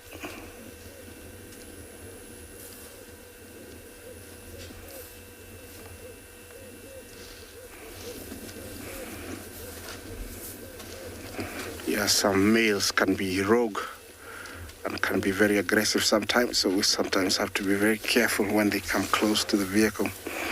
Well, wildlife wonder, matriarchs don't have to worry about males. They don't have to kick them. If there isn't any female in estrus, in a breeding herd, males don't stick around very long. They just move on. And they only try to give space when a male like this approaches. It's just like to tell him, nobody needs a male here, so you better move on. And it is quite seen and evident that they don't stay for very long. They just break away and continue on in search of a female in estrus.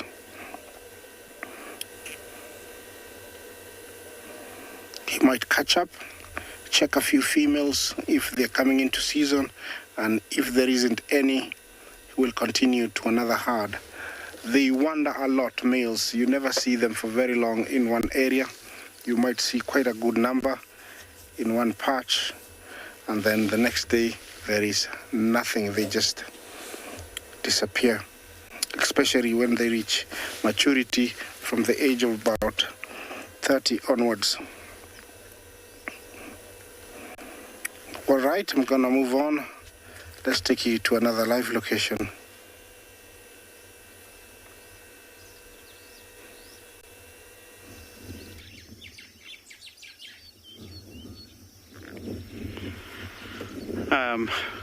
Welcome back. We got a clan of meerkat. It looks like because we've been having a cloudy day, and then they just came out of the burrows now, and even the temperature was down, and that's why now they came out of the burrows very late. And around you can see that they're busy cleaning out their burrows there before they can go to forage, and it's another way of also just to check the environment if it's good to go and forage. You don't just it's not a good idea to just storm out without scanning around whether it's a good day or a bad day. And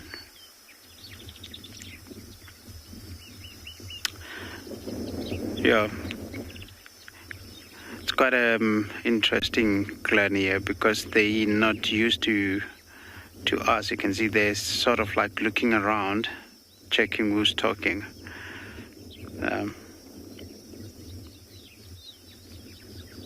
But very relaxed, not. Otherwise, they should have been running inside the burrows if they were nervous. And check the other one. It's using the That's the other thing that the meerkat use to balance themselves as they're standing up. You can see they're using the tail to balance themselves, almost like a tripod.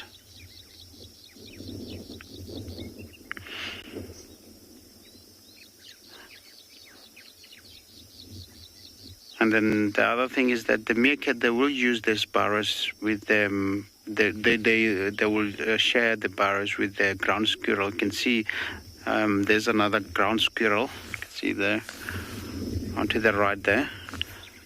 And there's another one very close to us here.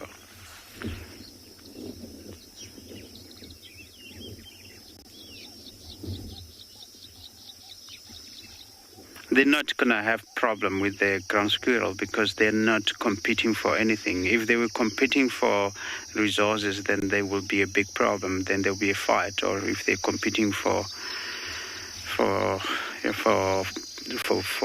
maybe, let's say, food, yeah, that would be a big problem. And because now the ground squirrel, they are rodent. And then the meerkat, they're carnivores, which makes them totally different to compete to each other. But they will share for the burrows.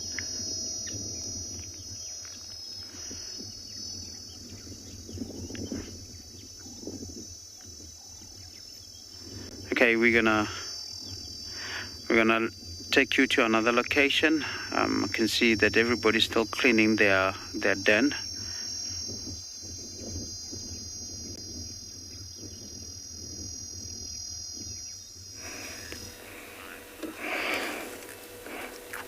Well, we have a nice tower of giraffe, or you may call it a journey of giraffe, all spread out, but quite a good number of them. The three you see on the frame there are males. Yes, thank you, Bungay. And it's quite easy to identify males from a distance. Always have those thick horns. They have that knob in front and at the back of the head of the of the horns. You can see that. So they have like two knobblies. That is an easy way. What's gonna happen there? Looks like they're afraid of that big guy. Everybody has respect for him. Maybe they've crossed his path before and they faced some discipline. Those two are the same size, but the guy to the right is much older. These are the Maasai giraffe, and we are quite lucky here in Kenya. We have 3 species, or different species of giraffes. This is the most common, the Maasai giraffe, and looks like they're moving from one area to the other because there is no much eating.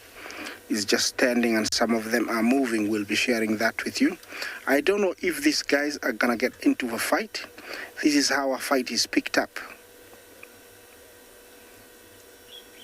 Starting to rub one another's back, the neck, and then eventually it becomes a fully blown out fight.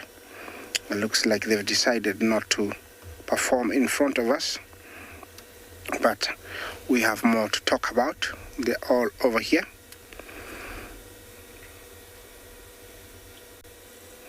And most of these are females, so the males have gone ahead, but the rest are all females. Quite a good number of them. A few weeks ago, I saw a very big journey, and I think this could have been part of that. They're coming back. They had, really gone out of the conservancy, but looks like they're coming back. As they move over there, they are browsing as they head towards where they think they're going. I don't know exactly where they're going, but definitely they are on the move, heading somewhere, maybe towards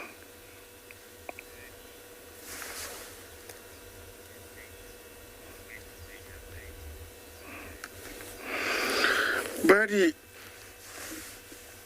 giraffes have, their young ones over here just before the rainy season, and in areas where there's plenty to eat, like over here close to the marsh, we see young ones year around.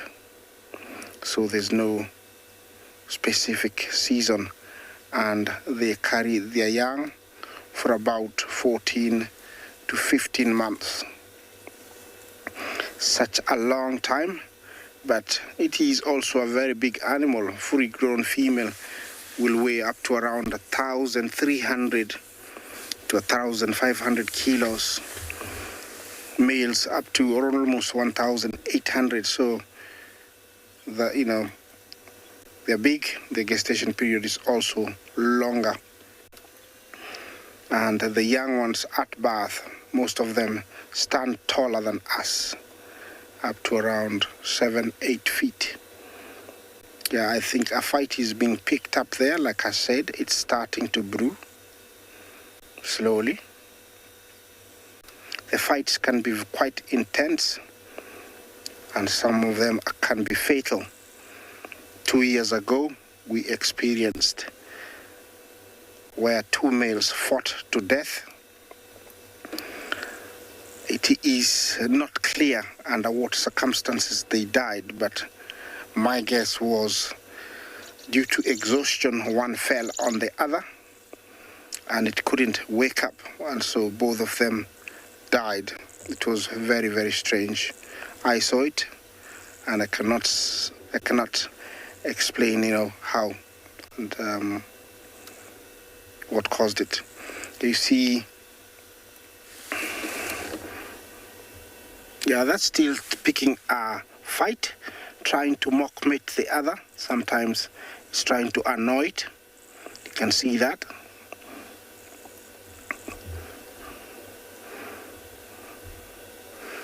Yeah, during fighting, those necks move at lightning speeds, bending to hit mostly the other one's head. Sometimes they try to hit the legs. Sometimes actually they lift one another's leg and trying to wrestle one down. Well, it's a beautiful sight that I have here, but let's take you to another live location.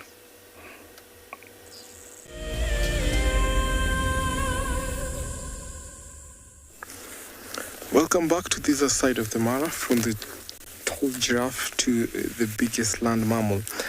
Elephant bulls are slowly grazing here at the marsh. You can see the grass is soft. They're pulling it with ease. There's lots of water because elephants depend on water daily. So they have to sometimes drink twice a day, in the morning or maybe in the afternoon and late afternoon. Just hear them plucking the grass.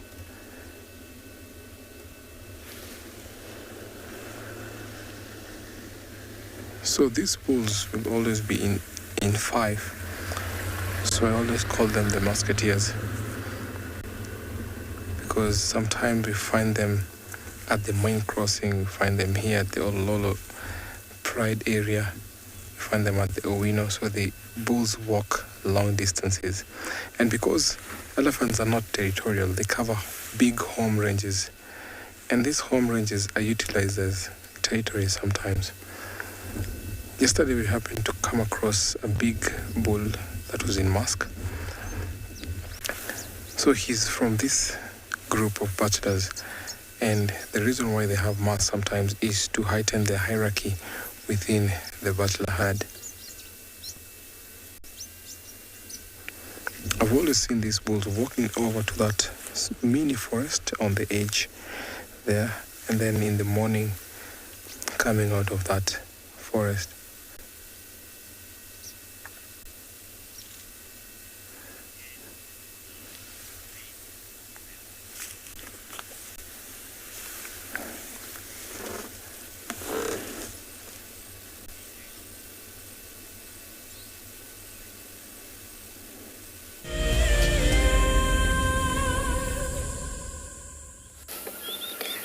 Still here with the gorgeous boy. It's truly a beautiful morning out here in Djuma today.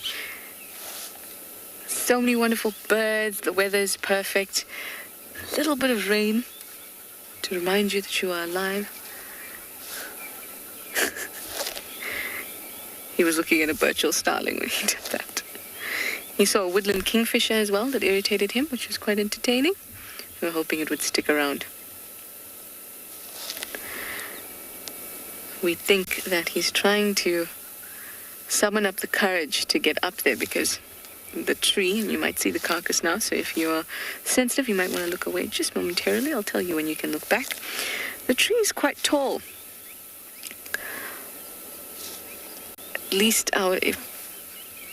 At least 4 or 5 meters tall, or 5 meters high, where the impala is. It's not a lamb, but the impala is up there, and it's straight. You see that? So there's only one real area that he could put his foot in. If you're sensitive, you can look back now. And I think he's trying to summon up the courage to get there. There's that little foot. Oh, we're going to see the carcass again. Look away. There it is. Quite high up and very straight. So maybe he's waiting for us to leave, so he doesn't have to feel embarrassed about how clumsy he may look getting up there. We saw Tlalamba yesterday on the dismount and getting up. That it was quite a difficult thing, even for her, but she did very well. So for Tingana, I mean, I'd love to see it, but I don't think he's going to do it for us this morning, at least. Lauren, you'd like to know how old is Tingana? Tingana was born in 2006, so 14, but that was an estimated age from the first time that we saw him. So nobody, or at least none of us, knew when he was born exactly. The age was just estimated from the first time that he was seen, and it was estimated that he was born in 2006.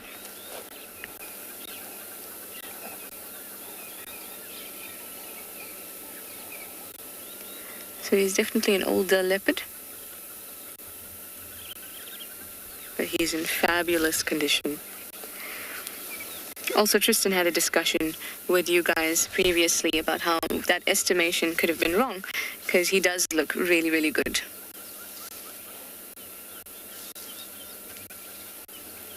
A sheep in Africa, you have an interesting question. You'd like to know which is the strongest of the two, the leopard or the hyena. Our hyena has moved off now. It looked like Sutu,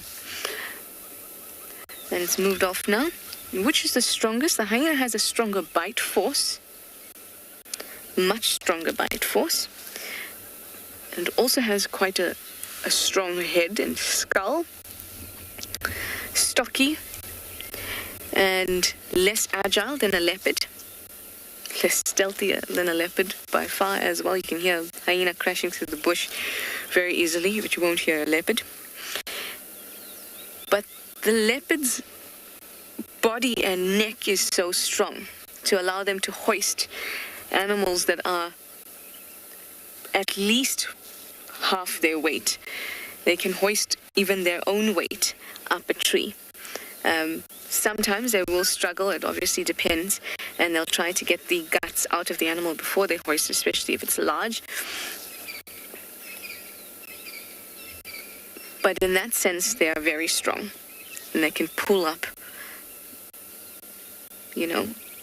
tens of kgs up a tree just by the grip in their mouths.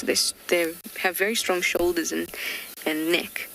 If I had to say who is the strongest, it'd be very difficult, because one has a very strong head and skull and bite force, and the other has a very strong body, strong neck, strong shoulders. You see when he walks, you can see the shoulder blades and the muscles on it as well. It's hard to tell, but if I'm going on sheer strength, I'm going to pick a hyena.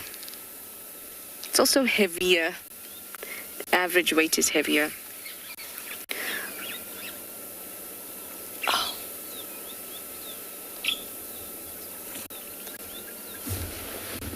Do you have birds irritating you again? What is going on? Just having a look around. It is. The birds are irritating him.